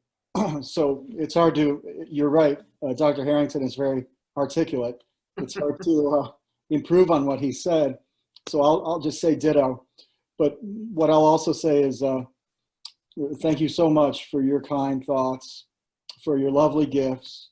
It has been my privilege and honor to serve with all of you, people with such good heads and such good hearts, people who really do care about Staunton, which really is a very special place. Very well run, incredibly effective local government, thanks to a succession of excellent city managers. And I'm looking at one of them right now. And please, Steve, add my thoughts to Dr. Harrington's, that our staff is so impressive. Our citizens love them. They get so much done so cost effectively. I think Staunton city government is a very good bargain. And I hope it will continue to be so. And I'm sure under your leadership, Mr. Rosenberg, under the guidance of the three members of council who will be, the four members of council who will be continuing, and the three incoming members of council, I wish you all the best. You've been so collegial to work with, and I hope you will continue to enjoy working together as colleagues and as friends of each other and friends of all our citizens. So thank you, and all the best. Thank you, Dr. Curran. Mayor Dahl. Vice Mayor Carr. I would have to agree with both of my friends and colleagues, and also with your statement. I know not only Jim but Eric would make a statement or talk about something in a session, and I would be thinking, isn't that what I just said? But they did it so differently that I would just sit there and think, wow. To everybody else, I've thoroughly enjoyed my service with the city, and I don't know that I'm disappearing by any means. I do thank you for making us look really good. We've got probably one of the best cities, not only in the Shenandoah Valley, but in Virginia. I agree with Eric, it is very well run, and it has made tremendous strides over the past 10, 15 years. And I'm proud of the accomplishments we've made. I'm proud of the revival that's going on in our city. And I would only hope and pray that it continues. So thank you. Thank you, Vice Mayor Carr. So with that, I will ask, are there any additional items by members of council? Yes, Mayor Dahl. Vice Mayor Carr. I would like to present a nominations committee report, and the nominations committee would like to make a motion, to appoint Carolyn Dull to fill the unlimited term of James Harrington beginning July 1st, 2020 to the Staunton Augusta Waynesboro Metropolitan Planning Organization, or better known as the SAW MPO. And I think I put that in the form of a motion. So is there a second? Second. Thank you. Any further discussion? Ms. Simmons, I'll be abstaining, but would you call the roll, please? Dr. Curran. Aye. Vice Mayor Carr. Aye. Mr. Holmes. Aye. Dr. Harrington. Aye. Ms. Oakes. Aye. Motion carries. Thank you. Next, we have approval of the minutes for the work session and regular meeting of June 11th, 2020. You've had a chance to review them, so I would entertain a motion at this time. Mayor Dole, this is Andrea Oakes. Ms. Oakes? I'd like to make a motion to approve the work session and regular meeting minutes of June 11th, 2020. Thank you. Is there a second? Second. Thank you. Any further discussion? Ms. Simmons, would you call the roll, please? Vice Mayor Carr. Aye. Mr. Holmes. Aye. Dr. Harrington. Aye. Ms. Oakes. Aye. Mayor Dahl. Aye. Dr. Curran. Aye. Motion carries. Thank you. Item A on the regular meeting agenda is a public hearing and consideration of a request by Craig Peterson to rezone 9 North Jefferson Street and 701 and 703 West Beverly Street from B1 Local Business District to R4 High Density Residential District. Mr. Rosenberg? Madam Mayor, Rodney Rhodes, the city's senior planner, will present this item. Thank you, Madam Mayor, City Council members. Mr. Peterson is requesting a downzoning of 2 properties. The first is a single-family dwelling at 9 North Jefferson Street and a 2-family dwelling located at 701 and 703 West Beverly Street. He's requesting that they be downzoned from B1 Local Business District to R4 High Density Residential District to bring them in the uses and proposed use into conformance with the zoning ordinance. The house at 9 North Jefferson Street has been vacant since 2005, and he is in the process of restoring that and would like to restore the previous use, which was residential. Since it has been vacant for so long, it has lost its legal non-conforming status. And the property at 701 and 703 West Beverly Street is basically it's a duplex, a 2-family dwelling unit, which he has occupied as his residence.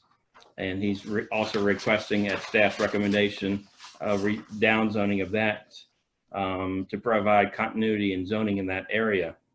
I would note that both of these properties are located in an area that the city that staff and the Plan Commission have identified for potential rezoning from business to residential. I'm sure council is aware of this process that we've been going through for 4 or 5 years, where we've been picking out certain parts of the city that were zoned from 1969 business. However, they have continued to be residential. So we have done this comprehensive rezoning over the past few years, and these 2 properties would have been in the area that we are reviewing in 2021 for this type of rezoning to residential. I would note that the zoning to north and west is zoned R4 High Density Residential District, and the Staunton 2018 to 2040 Comprehensive Plan designates this area as neighborhood residential, which is consistent with the proposed rezoning. And due to its to their historic and longstanding use and the consistency with the comprehensive plan, staff recommended in favor of these 2 rezonings. And at the Plan Commission's May 21, 2020 public hearing, no one spoke in opposition to the request. And at the conclusion of the public hearing,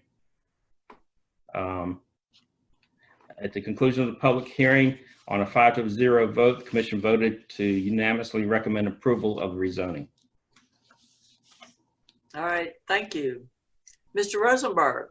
Madam Mayor, I just wanted to note that I'm sure you will be calling shortly to open this public hearing. And I note that Mr. Peterson, the applicant, is on the Zoom platform to participate in the public hearing and to share any comments he has. I thought before you opened the public hearing, it would be another good opportunity to let any members of the public who are listening and wish to participate in the public hearing know that they may do so by calling the number 844-854-2222.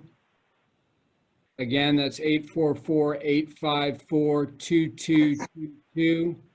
And when prompted, enter the access code 619358, followed by the pound sign. Thank you. All right, thank you. Council members, did you have any questions about this particular request? No. If not, then I think we can go to the public hearing. So with that, I call the public hearing open, and we can hear from Mr. Peterson. We know he's here. I am. Yes, so please just state your name and address and whatever you want to say for the public hearing. Okay. It's Craig Peterson, 703 West Beverly Street. We have lived in the house now for 19 years and have restored both sides of the house. The other house we inherited when Michael Organ died, and it's under renovation now, and we needed to get it rezoned in order to do it as a residence. So that's the issue at hand. All right, thank you. Do we have any other phone calls? Any other? So, Madam Mayor, this could be an instance where some of these callers are waiting for the matters from the public, but I guess we won't know that unless we cycle through them. Yes, so so the caller with the phone number ending in 47, you're up now. Are you calling for the public hearing?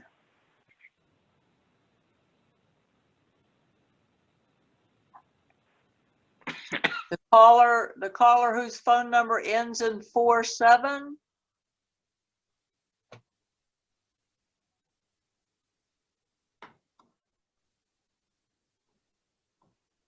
Yes, we'll move on to the next one. Next, we have a caller whose phone number ends in 11. Are you here for the public hearing? Yes. Please give your name and address and go ahead.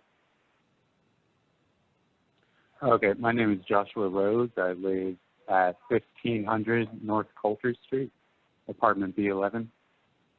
I want to call to ask City Council to support the My Brother's Keeper Association, or Alliance rather. And I would also like to ask that the City Council expresses support for the name change of the Stonewall Jackson Hotel. And that's all. All right, thank you. Mm-hmm. The next caller that ends in 96, you're up next, and this is for the public hearing on the property rezoning. Yeah, yes, my name is John Hutchison. I was online to speak to the Agricultural and Forestry District item, if there's an opportunity for that. So I'll pass for now. Okay. That will be from matters from the public. So I think that's all of our calls at this time. Am I correct? Okay. So with no other callers, I call the public hearing closed, and I would now entertain a motion. Mayor Dole, Terry Holmes. Mr. Holmes? I move that the council approve the rezoning and adopt the ordinance as presented, rezoning 9 North Jefferson Street and 701 and 703 West Beverly Street from B1 Local Business District to R4 High Density Residential District as recommended by the Planning Commission. Thank you. Is there a second? Second. Thank you, Dr. Curran. Any further discussion? Ms. Simmons, would you call the roll, please? Mr. Holmes, Aye. Dr. Harrington, Aye. Ms. Oakes, Aye. Mayor Dahl, Aye. Dr. Curran, Aye. Vice Mayor Kyer. Aye. Motion carries. Thank you. All right, so the next item, item B, is consideration of an ordinance to amend the FY 2020 budget ordinance for the city of Staunton by adding budget amendment number 3. Mr. Rosenberg? Madam Mayor, Phil Chair, the city's chief finance officer, will present this item. Madam Mayor, members of council, it's a pleasure to serve you this evening. Tonight, we are here to consider budget amendment number 3 for FY 2020.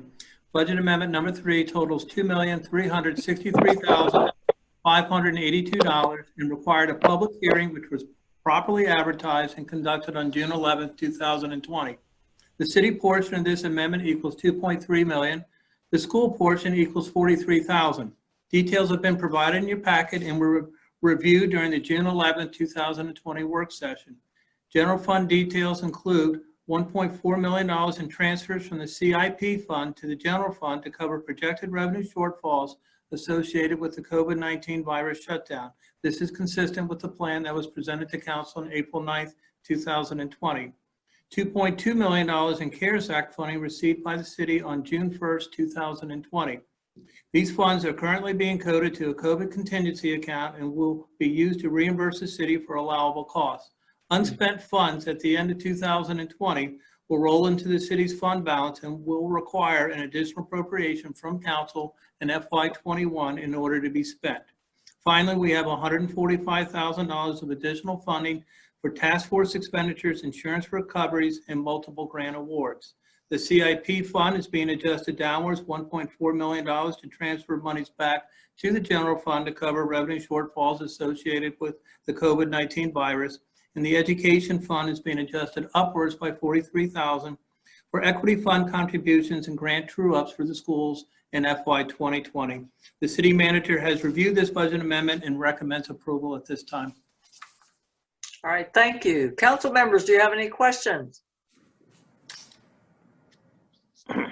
If not, I would entertain a motion. Mayor Dell, Dr. Curran? I move to adopt an ordinance amending the fiscal year 2020 budget by adding budget amendment number 3, totaling $2,363,582. Thank you. Is there a second?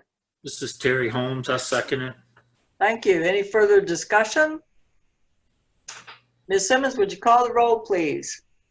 Mr. Holmes, Aye. Dr. Harrington,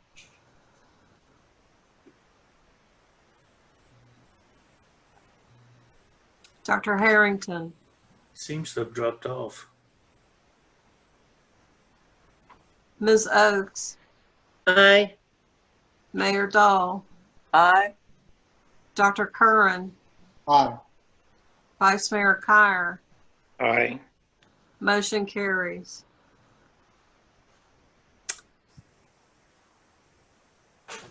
I hope Dr. Harrington knows that he's missing.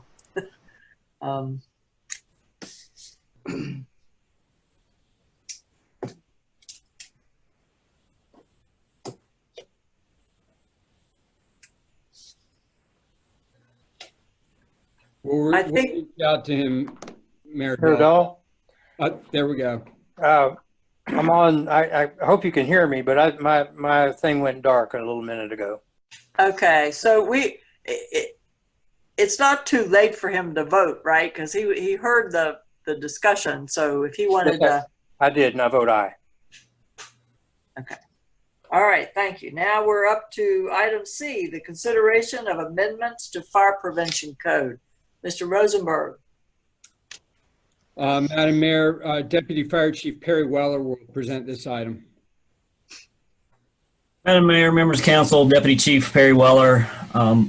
This is just a continuation from the last meeting where we talked about recommending proposed changes to the set fees to be comparable with other localities and State Fire Marshal's Office fee schedule. The last time we've had any fee updates was about 5 years ago in 2015. Since then, the demand for services from my office has greatly increased. So therefore, we feel the need to kind of make our fees match the amount of work that my office has been putting in to kind of just keep pace with the times. The fees that are proposed to increase or for like reviewing permit applications, conduct site inspections, and to attend special events in a standby capacity, such as fairs, special events, fireworks displays, and underground tank removals and similar items. And at this time, I will entertain any questions any councilors may have. Council members, do you have any questions? No. If not, I would entertain a motion. Mayor Dahl, Vice Mayor Carr, I move, if I can see it, I move that council adopt an ordinance amending, restating, and reordaining section 15.25.055 permit fees and section 15.25.057 miscellaneous fire prevention inspection and review schedule of Staunton City Code to increase and establish certain fees effective July 1st, 2020 as presented. thank you. Is there a second? Terry Gomes, Mayor Dole, I'll second it. All right, thank you. Any further discussion? Ms. Simmons, would you call the roll, please? Dr. Harrington, Aye. Ms. Oakes, Aye. Mayor Dole, Aye. Dr. Curran, Aye. Vice Mayor Kyer, Aye. Mr. Holmes. Aye. Motion carries. Thank you. We're now at item D, the consideration of renewal of agricultural forestal districts. Mr. Rosenberg? Madam Mayor, Rodney Rhodes will present this item. Madam Mayor, City Council members, as was noted during the City Council's work session earlier this evening, a draft ordinance has been prepared, amending and restating and renewing the 4 agricultural districts in the city of Staunton: Bells Lane, Merrifield, M.O. Carr, and Middlebrook for a period of 10 years. I'll be glad to take any questions council has at this time. Council members, do you have any questions? If not, I would entertain a motion. Mayor Dole? It was Harrington. Dr. Harrington. Yeah, Dr. Harrington. I move the council adopt the proposed ordinance determining that review of the 4 agricultural and forestal districts is unnecessary and setting 2030 is the year in which any next review may occur as presented. Thank you. Is there a second? Yeah, second, this is Eric Kern. Thank you. Any further discussion? Mayor Dole, this is Andrea Oakes. Ms. Oakes? I support the Ag Forest District. 10 years, though, that's way too long to lock the city into the Ag Forest District without a review. So I cannot support this motion due to the 10-year period.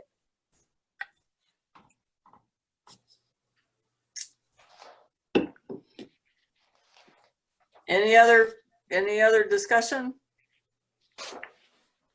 Ms. Simmons, would you call a roll, please? Ms. Oakes, No. Mayor Dole, Aye. Dr. Curran, Aye. Vice Mayor Kyer, Aye. Mr. Holmes, Aye. Dr. Harrington. Aye. Motion carries. Thank you. Item E is consideration of resolutions of support for 3 smart scale applications submitted by the Central Shenandoah Planning District Commission and the Staunton Augusta Waynesboro Metropolitan Planning Organization on behalf of the city of Staunton. Mr. Rosenberg? Madam Mayor, this is Mr. Rhodes' item as well. All right. Madam Mayor, City Council members, at your work session this evening, Zach Beard of the Planning District Commission gave a summary of these 3 grant applications, and in your packet for your regular meeting are 3 resolutions of support of these grant applications for your consideration. I'll be glad to take any questions you have at this time. Council members, do you have any questions at this time?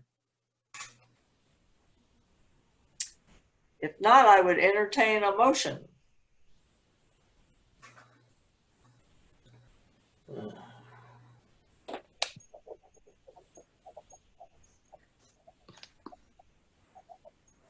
Okay, nobody. Mayor Dahl, Opie Kyer. Vice Mayor Kyer. I move that excuse me, a resolution supporting Staunton, Augusta, Waynesboro Metropolitan Planning. I want to make sure I was in the right place. Metropolitan Planning Organization's application to the Virginia Department of Transportation for a grant from the Smart Scale grant program for funding for shared use path on Richmond Road and Crossing Way and surrounding areas as proposed. 2, a resolution supporting the Central Shenandoah Planning District Commission's application to the Virginia Department of Transportation for a grant from the Smart Scale grant program for funding for a buffered shared use path along Commerce Road and Lewis Creek as proposed. And 3, a resolution supporting the Central Shenandoah Planning District Commission's application to the Virginia Department of Transportation for a grant from the Smart Scale grant program for funding for bike lanes on Greenville Avenue as proposed. Thank you. Is there a second? Mayor Dahl, Jim Harrington, I second. Thank you. Any further discussion? Ms. Simmons, would you call the roll, please? Ms. Oakes? Aye. Mayor Dahl? Aye. Dr. Curran? Aye. Vice Mayor Kyer? Aye. Mr. Holmes? Aye. Dr. Harrington? Aye. Motion carries. Thank you. We'll move on to item F, the consideration of purchase and sale agreement by and between American Shakespeare Center and the City of Staunton, Virginia, 240 North Lewis Street. Mr. Rosenberg? Madam Mayor and members of council, you have before you this evening a proposed purchase and sale agreement, which provides for the city's acquisition of an approximately 2.24 acre parcel of land located at 240 North Lewis Street. The property is presently owned by American Shakespeare Center. It has been leased to the city for years for use as a municipal parking lot and as a transit hub for the transit service operated by the Central Shenandoah Planning District Commission, in which the city participates. The city's acquisition of the property would permit this continued use in the face of of American Shakespeare Center's decision to sell the property. The terms of the contract, as included in your package, include a purchase price of $185,000, which is about $10,000 below the current tax assessed value of $195,140. It also provides for settlement on July 2nd, 2021, and I'll come back to that in a moment. It provides for an increase in the city's rent under the current lease with American Shakespeare Center from $5,500 annually to $15,000 annually in lieu of a deposit from the city, securing its obligations under the agreement, with the $9,500 difference in rent to be credited to the purchase price at settlement. It includes an investigations period of 120 days during which the city may perform due diligence concerning the property, including an environmental audit, a title examination, and a survey, among others. It includes a parking license to the American Shakespeare Center, which will allow ASC and its employees to park certain vehicles on the property during certain periods of the year and at no cost for a minimum of 3 years after the closing date. And finally, it includes other customary terms of a real estate purchase and sale transaction.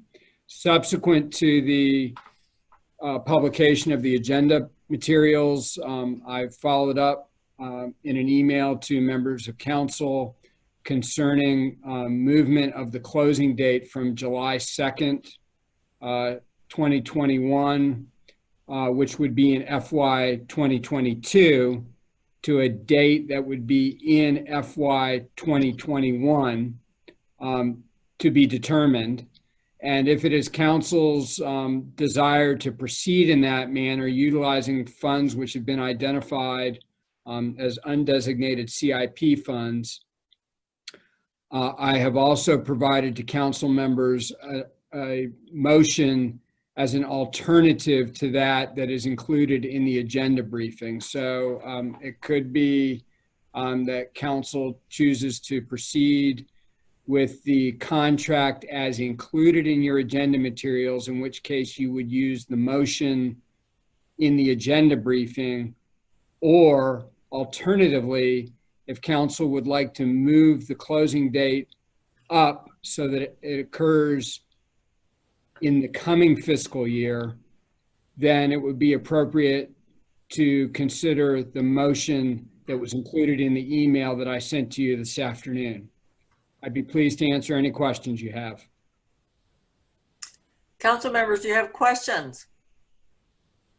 I had one that's a clarification, because I was glancing at the newest information sent to us, and just to clarify, the closing to occur on or before June 30, 2021. So you're not talking this June 30. That's correct. You're talking 2021. So I just want to make sure we've got everybody's clear on that. That's correct. Okay. But it would be in the change would move it from FY 2022 to FY 2021. Correct. Council members, any other questions? If not, I would entertain a motion. Mayor Dahl, Dr. Harrington? I move that to the fullest extent permitted by the law, number one, the proposed purchase and sale agreement is approved with closing to occur on or before June 30th, 2021. Number two, the city manager is authorized and directed to execute the agreement and such other agreements and documents as may be required in connection with the city's acquisition of the property located at 240 North Lewis Street, including a license agreement with Central Shenandoah Planning District Commission for its use of a portion of the property as a transit hub, with modifications of such agreements and other documents in final form as may be approved by the city manager and the city attorney. And three, the city manager is authorized and directed to take such other reasonable and necessary actions to advance and complete the transactions. Thank you. Is there a second? Mayor Dole, this is Terry Holmes. I'll second it. All right, thank you. Any further discussion? Mayor Dole, this is Councilwoman Andrea Oakes. Ms. Oakes? Right now, the city of Staunton is in a pandemic, and it'll be years before we recover from this pandemic. Right now, as it stands, we're looking at over a $4 million shortfall in the FY21 budget, and that will carry over into the FY22 budget. We are suggesting purchasing a non-essential piece of property, a parking lot that needs much repair. We're going to be spending $185,000 on this parking lot. And in addition, we're going to be spending between $60,000 and $120,000 to do the repairs.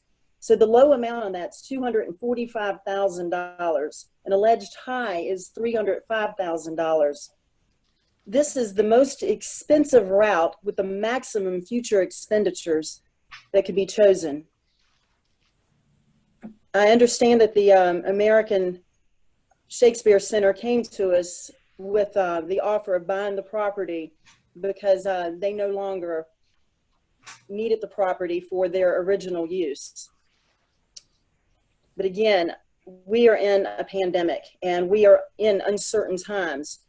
We're facing furloughs that still has not been resolved. We are dealing with first responders that are been asked to furlough, but yet we want to buy a parking lot, again, that needs much repair. And as far as the transit hub is concerned, through the CSPDC's own report, they state that a viable option would be option number 3 and 6. And this is also based on the 2017 Staunton parking study. Use of either of these locations for a transit hub would not negatively impact the availability of parking in the downtown area. Either of these locations would be a viable source. So number 6 is the curbside on North Central Avenue. The West End was not even considered. And the transit does service the entire city of Staunton. Because of the fact that this is not needed for the city, it's non-essential. So I cannot, in good conscience, support the purchase of this parking lot.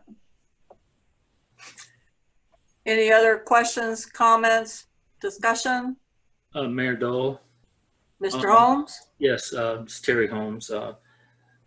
This lot is centrally located. It's a lot of people use it from the downtown area, and it's close to a lot of different places. I mean, if you're talking about locating in a lot of these other places, you're going to have to spend money to beef them up or get a lease and everything else. So I mean, it doesn't make sense to move it. I mean, there are a lot of people that, like they've said, use this facility on a weekly basis. And I mean, I know a lot of my employees who do not have cars use this location to ride the buses. And I mean, it just makes sense for it to be in the center of town as opposed to being on the West End or at the mall. And I just think that it's a good decision. Any other comments? Point of clarification, Mayor Dole, this is Councilwoman Andrea Oaks. I never suggested that we put it in the county at the mall. Also, I would like to add that if anything, for an essential use, we need to be looking at a new location for our police department. Thank you. Any other comments or discussion? If not, Ms. Simmons, would you call the roll? Dr. Curran. Aye. Vice Mayor Kyer. Aye. Mr. Holmes. Aye. Dr. Harrington. Aye. Ms. Oaks. No. Mayor Dole. Aye. Motion carries. Thank you.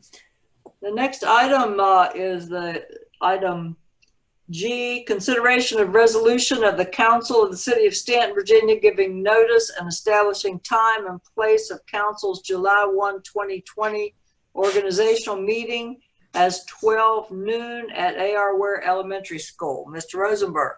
Madam Mayor, Mr. Gwynn has kindly agreed to present this item. All right, Mr. Gwynn. Madam Mayor, members of council, what you have before you is largely a formality, but as you all appreciate, council biennially organizes or reorganizes following an election in the spring.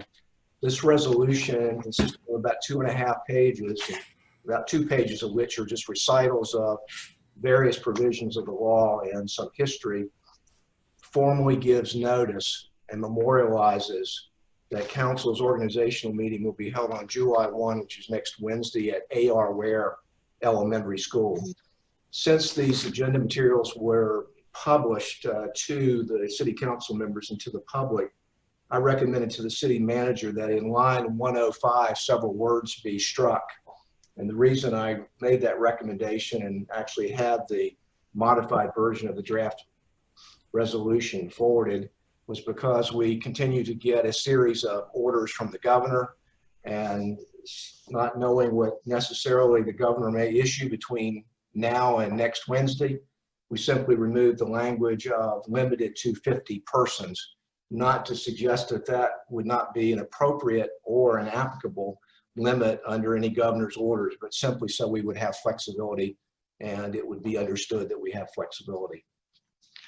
I believe that a abbreviated version of notice has been run in the newspaper to give everybody notice, especially given that the meeting is going to be held at A.R. Ware and not in the city council chambers. And also it is to be posted at the Cochran Judicial Center. Be glad to take questions. Council members, do you have questions? Keep waiting for someone to comment about how long the resolution is and make some comment about lawyers, and that's fine if you'd like to. I'm saving that for another time. All right, well, thank you. Thank you for being so gracious. Any other questions or comments? If not, I would entertain a motion. Mayor Dole, this is Councilwoman Andrea Oakes. Ms. Oakes? I move that City Council adopt the proposed resolution giving formal notice and establishing the time and place of Council's July 1st, 2020 organizational meeting at 12 noon at A.R. Ware Elementary School. Thank you. Is there a second? Mayor Dole, it's Terry Mr. Holmes. Holmes. I'll second it. Thank you. Any further discussion? I will point out just in advance that there will be several of us that will be meeting remotely due to the pandemic. Any other comments? If not, Ms. Simmons, would you call the roll, please? Mayor Dahl, Aye. Vice Mayor Kyer, Aye. Dr. Harrington, Aye. Dr. Curran, Aye. Mr. Holmes, Aye. Ms. Oakes. Aye. Motion carries. Thank you. We're now at item H, which is, I didn't get it all written down, but naming facilities, specifically council chambers, in memory of Rita Wilson. Vice Mayor Kyer?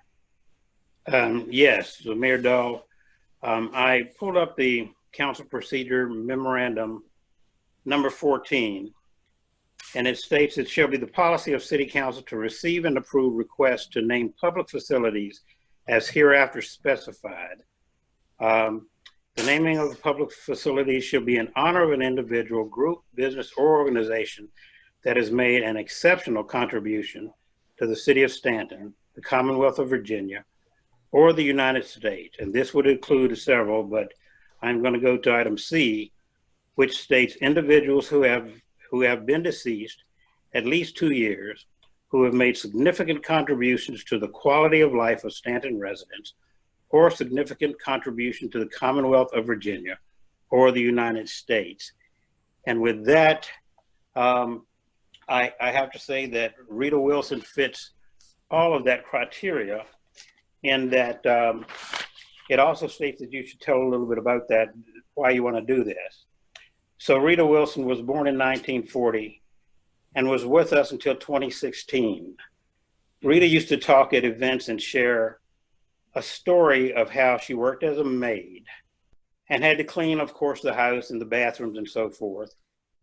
And the only place she could use a bathroom in that house was in the basement with a curtain around the toilet.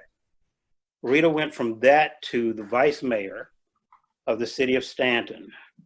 Rita also, throughout her career, I mentioned working as a maid, took care of her children and did that with tremendous pride and esteem for all of her children.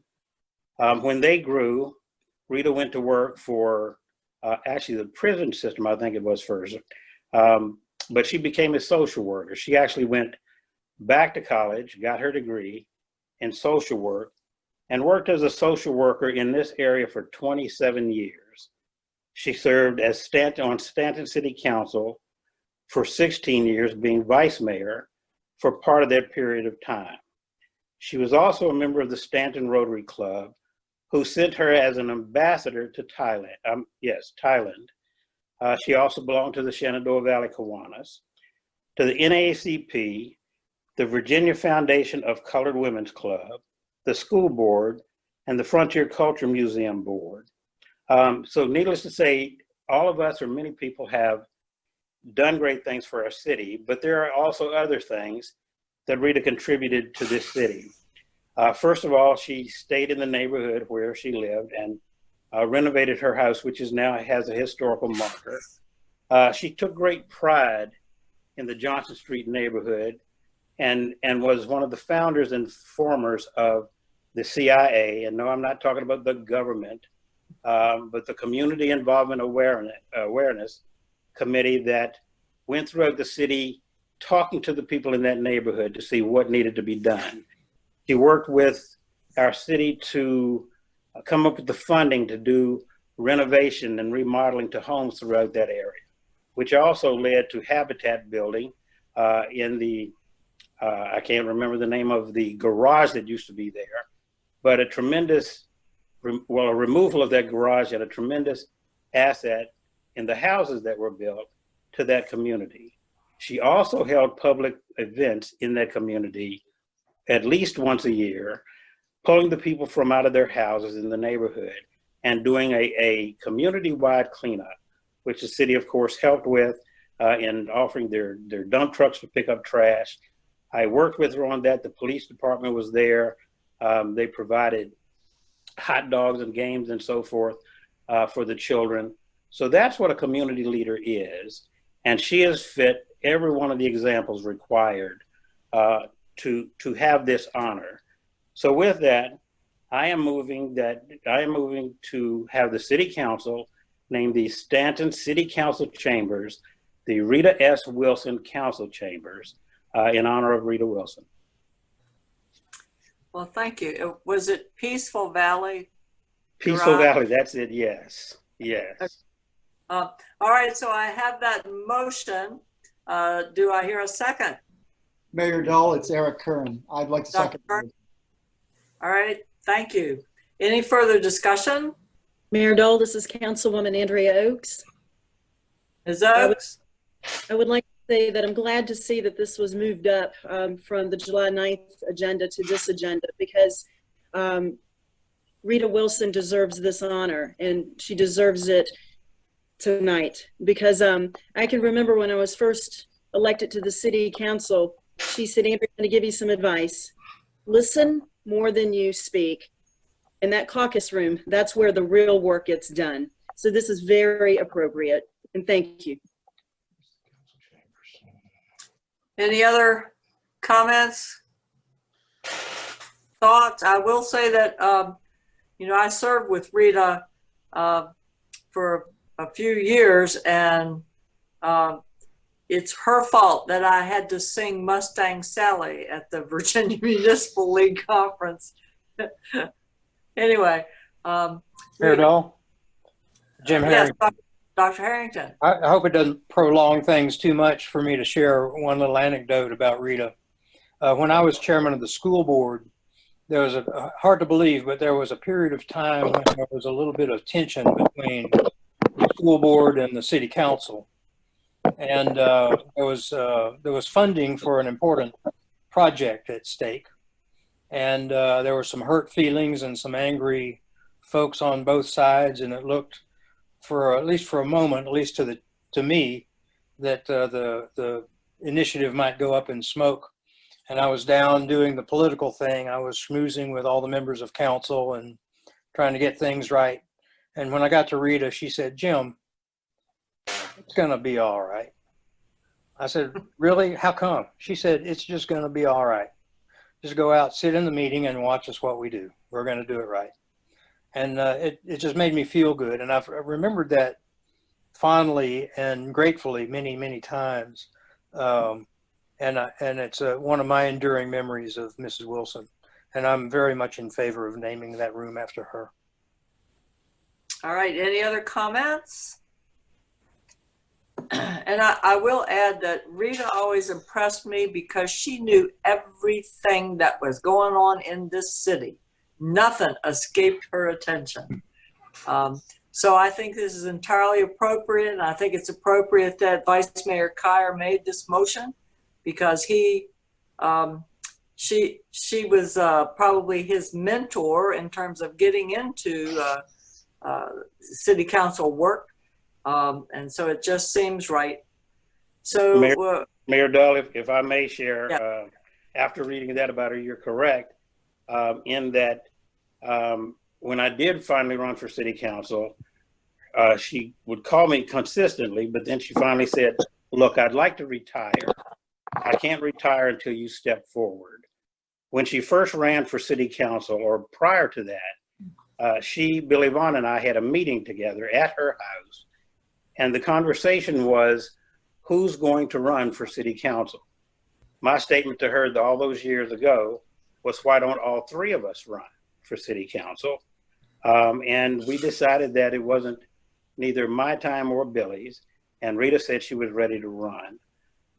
She also constantly pulled me. She's the reason I ended up on school board. She's the reason I ended up on economic development. I was her campaign manager throughout her career and her treasurer. And when I ran for office, she was also my campaign manager. So again, yes, she was definitely a mentor. And I spoke with, had a conference call with her entire family. I think maybe one was missing yesterday evening. And we talked about the fact that even while she was a mentor, there was a family there. So I'm very honored to make this motion tonight. All right, thank you, Vice Mayor Kyer. Madam Mayor, this is Doug Gwynn. I just want to be sure we're clear in the meeting minutes, and maybe Mr. Kyer could confirm this. He did say the large council chambers, did he not? Yes, sir, I did. All right, thank you. All right, with no further comments, Ms. Simmons, would you call the roll, please? Vice Mayor Kyer. Aye. Ms. Oakes. Aye. Mr. Holmes. Aye. Dr. Harrington. Aye. Dr. Curran. Aye. Mayor Dahl. Aye. Motion carries. Thank you. Next, we have matters from the city manager, Mr. Rosenberg. Madam Mayor and members of council, before I share with you one item, again, just to try to help move things along, let me, if you'll excuse me, I'll repeat this number one more time. Matters from the public will be following matters from the city manager. So anyone who wishes to participate in matters from the public may call this telephone number, 844-854-2222. And when you are prompted, enter the access code 619358, followed by the pound sign. The one item that I would like to share with council, it, of course, concerns continued recovery efforts related to the pandemic. The Dine Out in Downtown initiative continues to be a large success. We will have another edition. We have 2 more editions coming in the weeks ahead. Permits have been issued to buy and buy, and to I don't know that we've added Shenandoah yet, but they will be joining as well in the weeks ahead. So all the reports are very positive. I think Cheryl Wagner has shared that Blue Point had a record-setting day this past weekend. And so we continue to support that effort for the foreseeable future. Also related to the recovery, as I'm sure you all have heard, the state has announced that effective July 1st, we will be moving from phase 2 to phase 3 of the state's recovery plan. And I would invite you all to stay tuned in the days ahead as we plan to make some announcements about the reopening of city facilities and the resumption of certain city programs and services. I'll give you all a sneak preview, and that is that on July 1st, the public bathrooms in Montgomery Hall Park and Gypsy Hill Park will reopen. And I know that that is that's good news to many people who have been frequenting the parks over the course of the past few months. So again, we'll have some more details to share in the coming days about our schedule here in the city, and I look forward to sharing those in the days ahead. Thank you. All right, next we have matters from the public. And if we have some folks who've been waiting patiently or who have called in, let's check.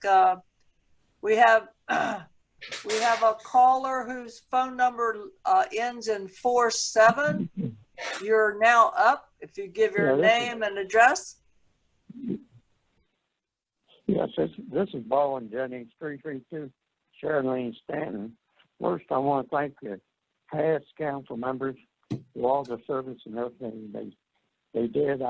The times I didn't agree with them 100%, but everything worked out.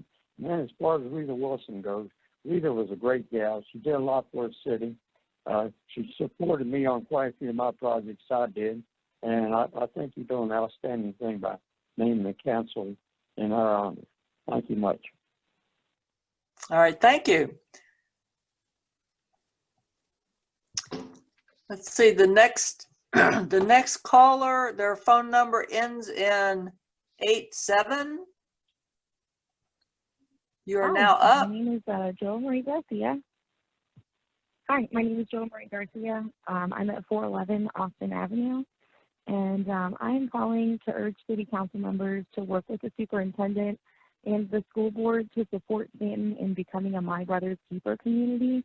It is important to our residents that all city employees welcome policies that help close the educational and opportunity gaps for children of color in Staunton.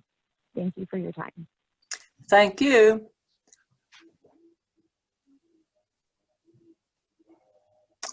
All right, the next phone call, the caller that's up, their phone number ends in 96. Please give your name and address. Yes,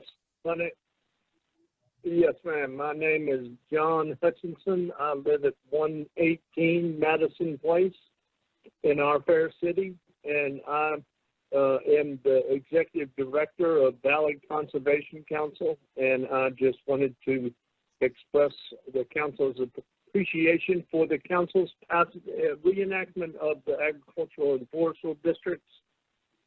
This will help implement the city's comp plan and allow the folks out there to make investments in their agricultural enterprises as is called for in the comp plan, and very much appreciate your votes on this, and for the almost old council members, very much appreciate all the work that you all have done. Thank you very much. Thank you. Okay, our next caller, whose phone number ends in 68. You're now. Hi, can you hear me? Yes. And Okay, name and hi, address. This is Mitch Narduzzi. I'm at 130 South Jefferson Street. Can you hear Yes. me? Yes, go ahead.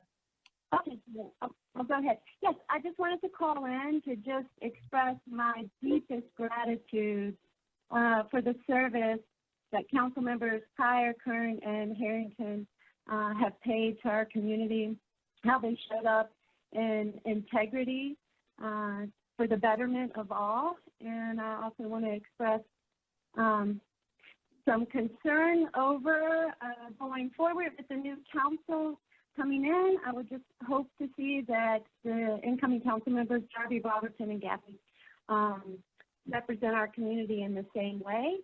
As Council Member Oaks spoke earlier so eloquently about what she remembers so kindly, I also want to go on record saying that what I will remember about this election, past election, and Council Members Oaks' actions was that she showed up in our Black community to tout that it was past time to elect a Black mayor, meaning Vice Mayor Kyer, while she was simultaneously paying the PAC to actively unseat him.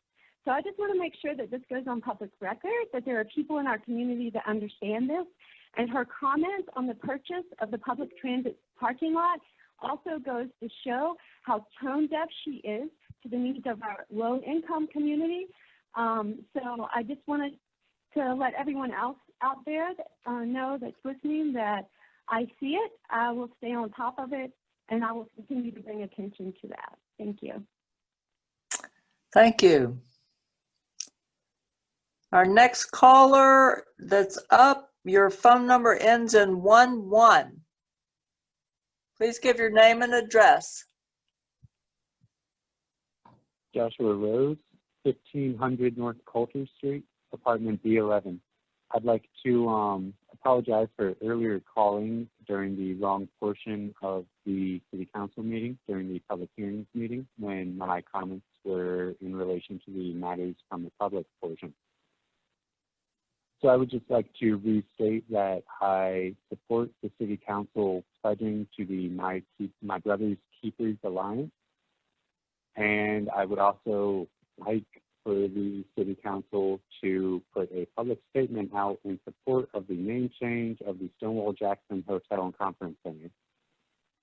And I would like for them to assist in any way possible in expediting the removal of the current sign, at least Stonewall Jackson's name. Thank you. Thank you. Okay, the next caller whose phone number ends in 92. Hi, this is Richard Bolstein, 113 Oak Terrace in Staunton. My wife Sharon Adams and I, we moved to Augusta County from Fairfax County in 2003 and then to Staunton in 2016. While we lived in Augusta County, we spent a lot of time in Staunton and actually did follow the governance of the city of Staunton by the city council. And I have to say that the current makeup of the city council is definitely a factor in why we decided to move to Staunton. And by that, I mean all 7 of you. So obviously, we are profoundly saddened and disappointed at the result of the elections because we think the world of Mr. Curran, Mr. Kyer, and Mr. Harrington. As a retired professor, of course, I'm a little biased in my support of Professor Harrington for his eloquence on the council, and Mr. Curran's expertise on the environment. I think this is an essential contribution to our city. And Mr. Kyer has been just a long-standing person of wisdom and class on our city council as vice mayor. And I indeed also think that someday he should be mayor. I want to say one more thing, and that is one of the proudest moments of, as a Stantonian was when you, Mayor Dole, with the support of the full council, made a strong statement against the white supremacists in Charlottesville in 2017. You did that when there was nothing from Augusta County, nothing from Waynesboro, nothing from Dickey Bell, nothing from Goodlatte. And we are immensely proud of the city council and you, Mayor Dole, for what took place then. And one thing I would like to propose and suggest is that it would be a wonderful measure of solidarity and working together, which some of the incoming council members have said that they would work together with you all. I think it would be wonderful if Mayor Dole, you were reelected mayor of the city of Staunton for the remaining 2 years of your term. Thank you so much for all you've done for the city. Goodbye. Thank you.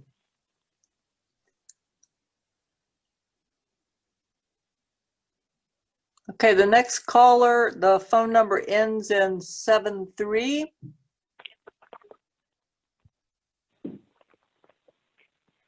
Hi, can you hear me? Yes. This is Leah Wallace from 16 Fayette Street.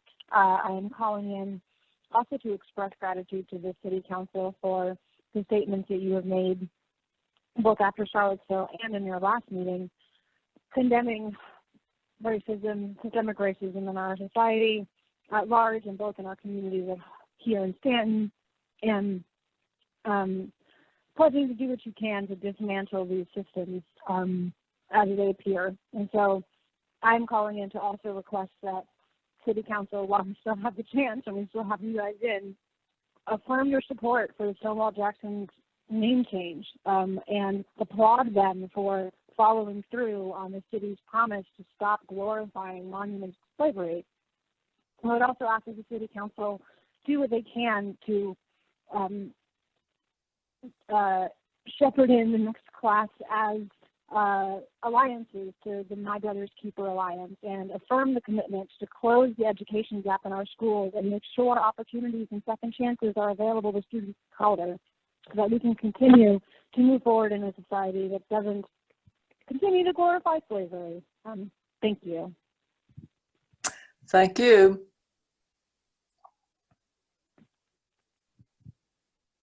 Okay, the next caller that's up, the phone number ends in 39. Hi, can you hear me? Yes. Hi, this is Carter Walker, and I live at 15 South Madison Street. I'd like to just essentially echo the previous statement. First of all, I'd like to thank council members for their years of public servanthood to the city. And I'd like to echo other statements that have been made and asking that the City Council affirm support for the Stonewall Jackson Hotel name change in a public statement and also help expedite the process.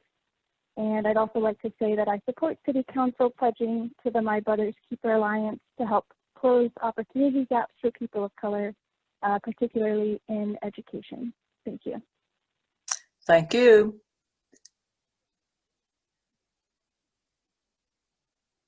Okay, the next caller who's up, their phone number ends in 70. Hello? Yes. Please give your name and address. This is Sheila Davenport. My address is in Richmond. It's 529 Braxton Hills Terrace. And I'm not a citizen of Staunton now, but I was a former citizen of Staunton. And Rita Wilson, my mother. And I just want to call in and say that I thank you all so much for considering Mom for her name for the City Council chambers. I thank Vice Mayor Opie Kyer for suggesting it, and as a representative of the family, I just want to say I appreciate you all. I thank you all so much. Thank you. And thank you so much for calling.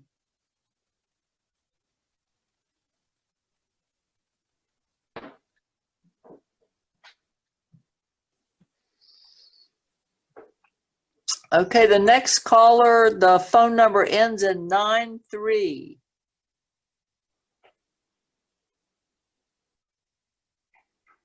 Please give your name and address. The phone number ends in 93. Maybe they gave up. Okay, the next phone number ends in 69. Caller, the phone number ends in 93.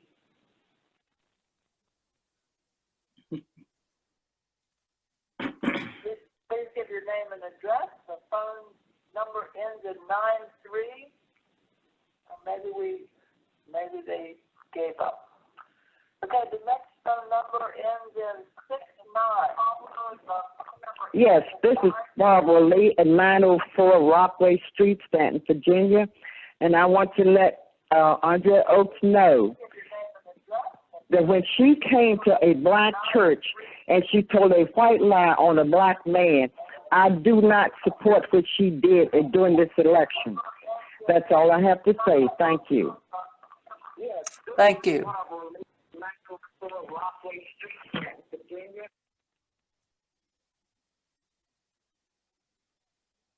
All right, so we've got no more callers. So thanks to everyone who called in, and with no further business, the meeting is adjourned.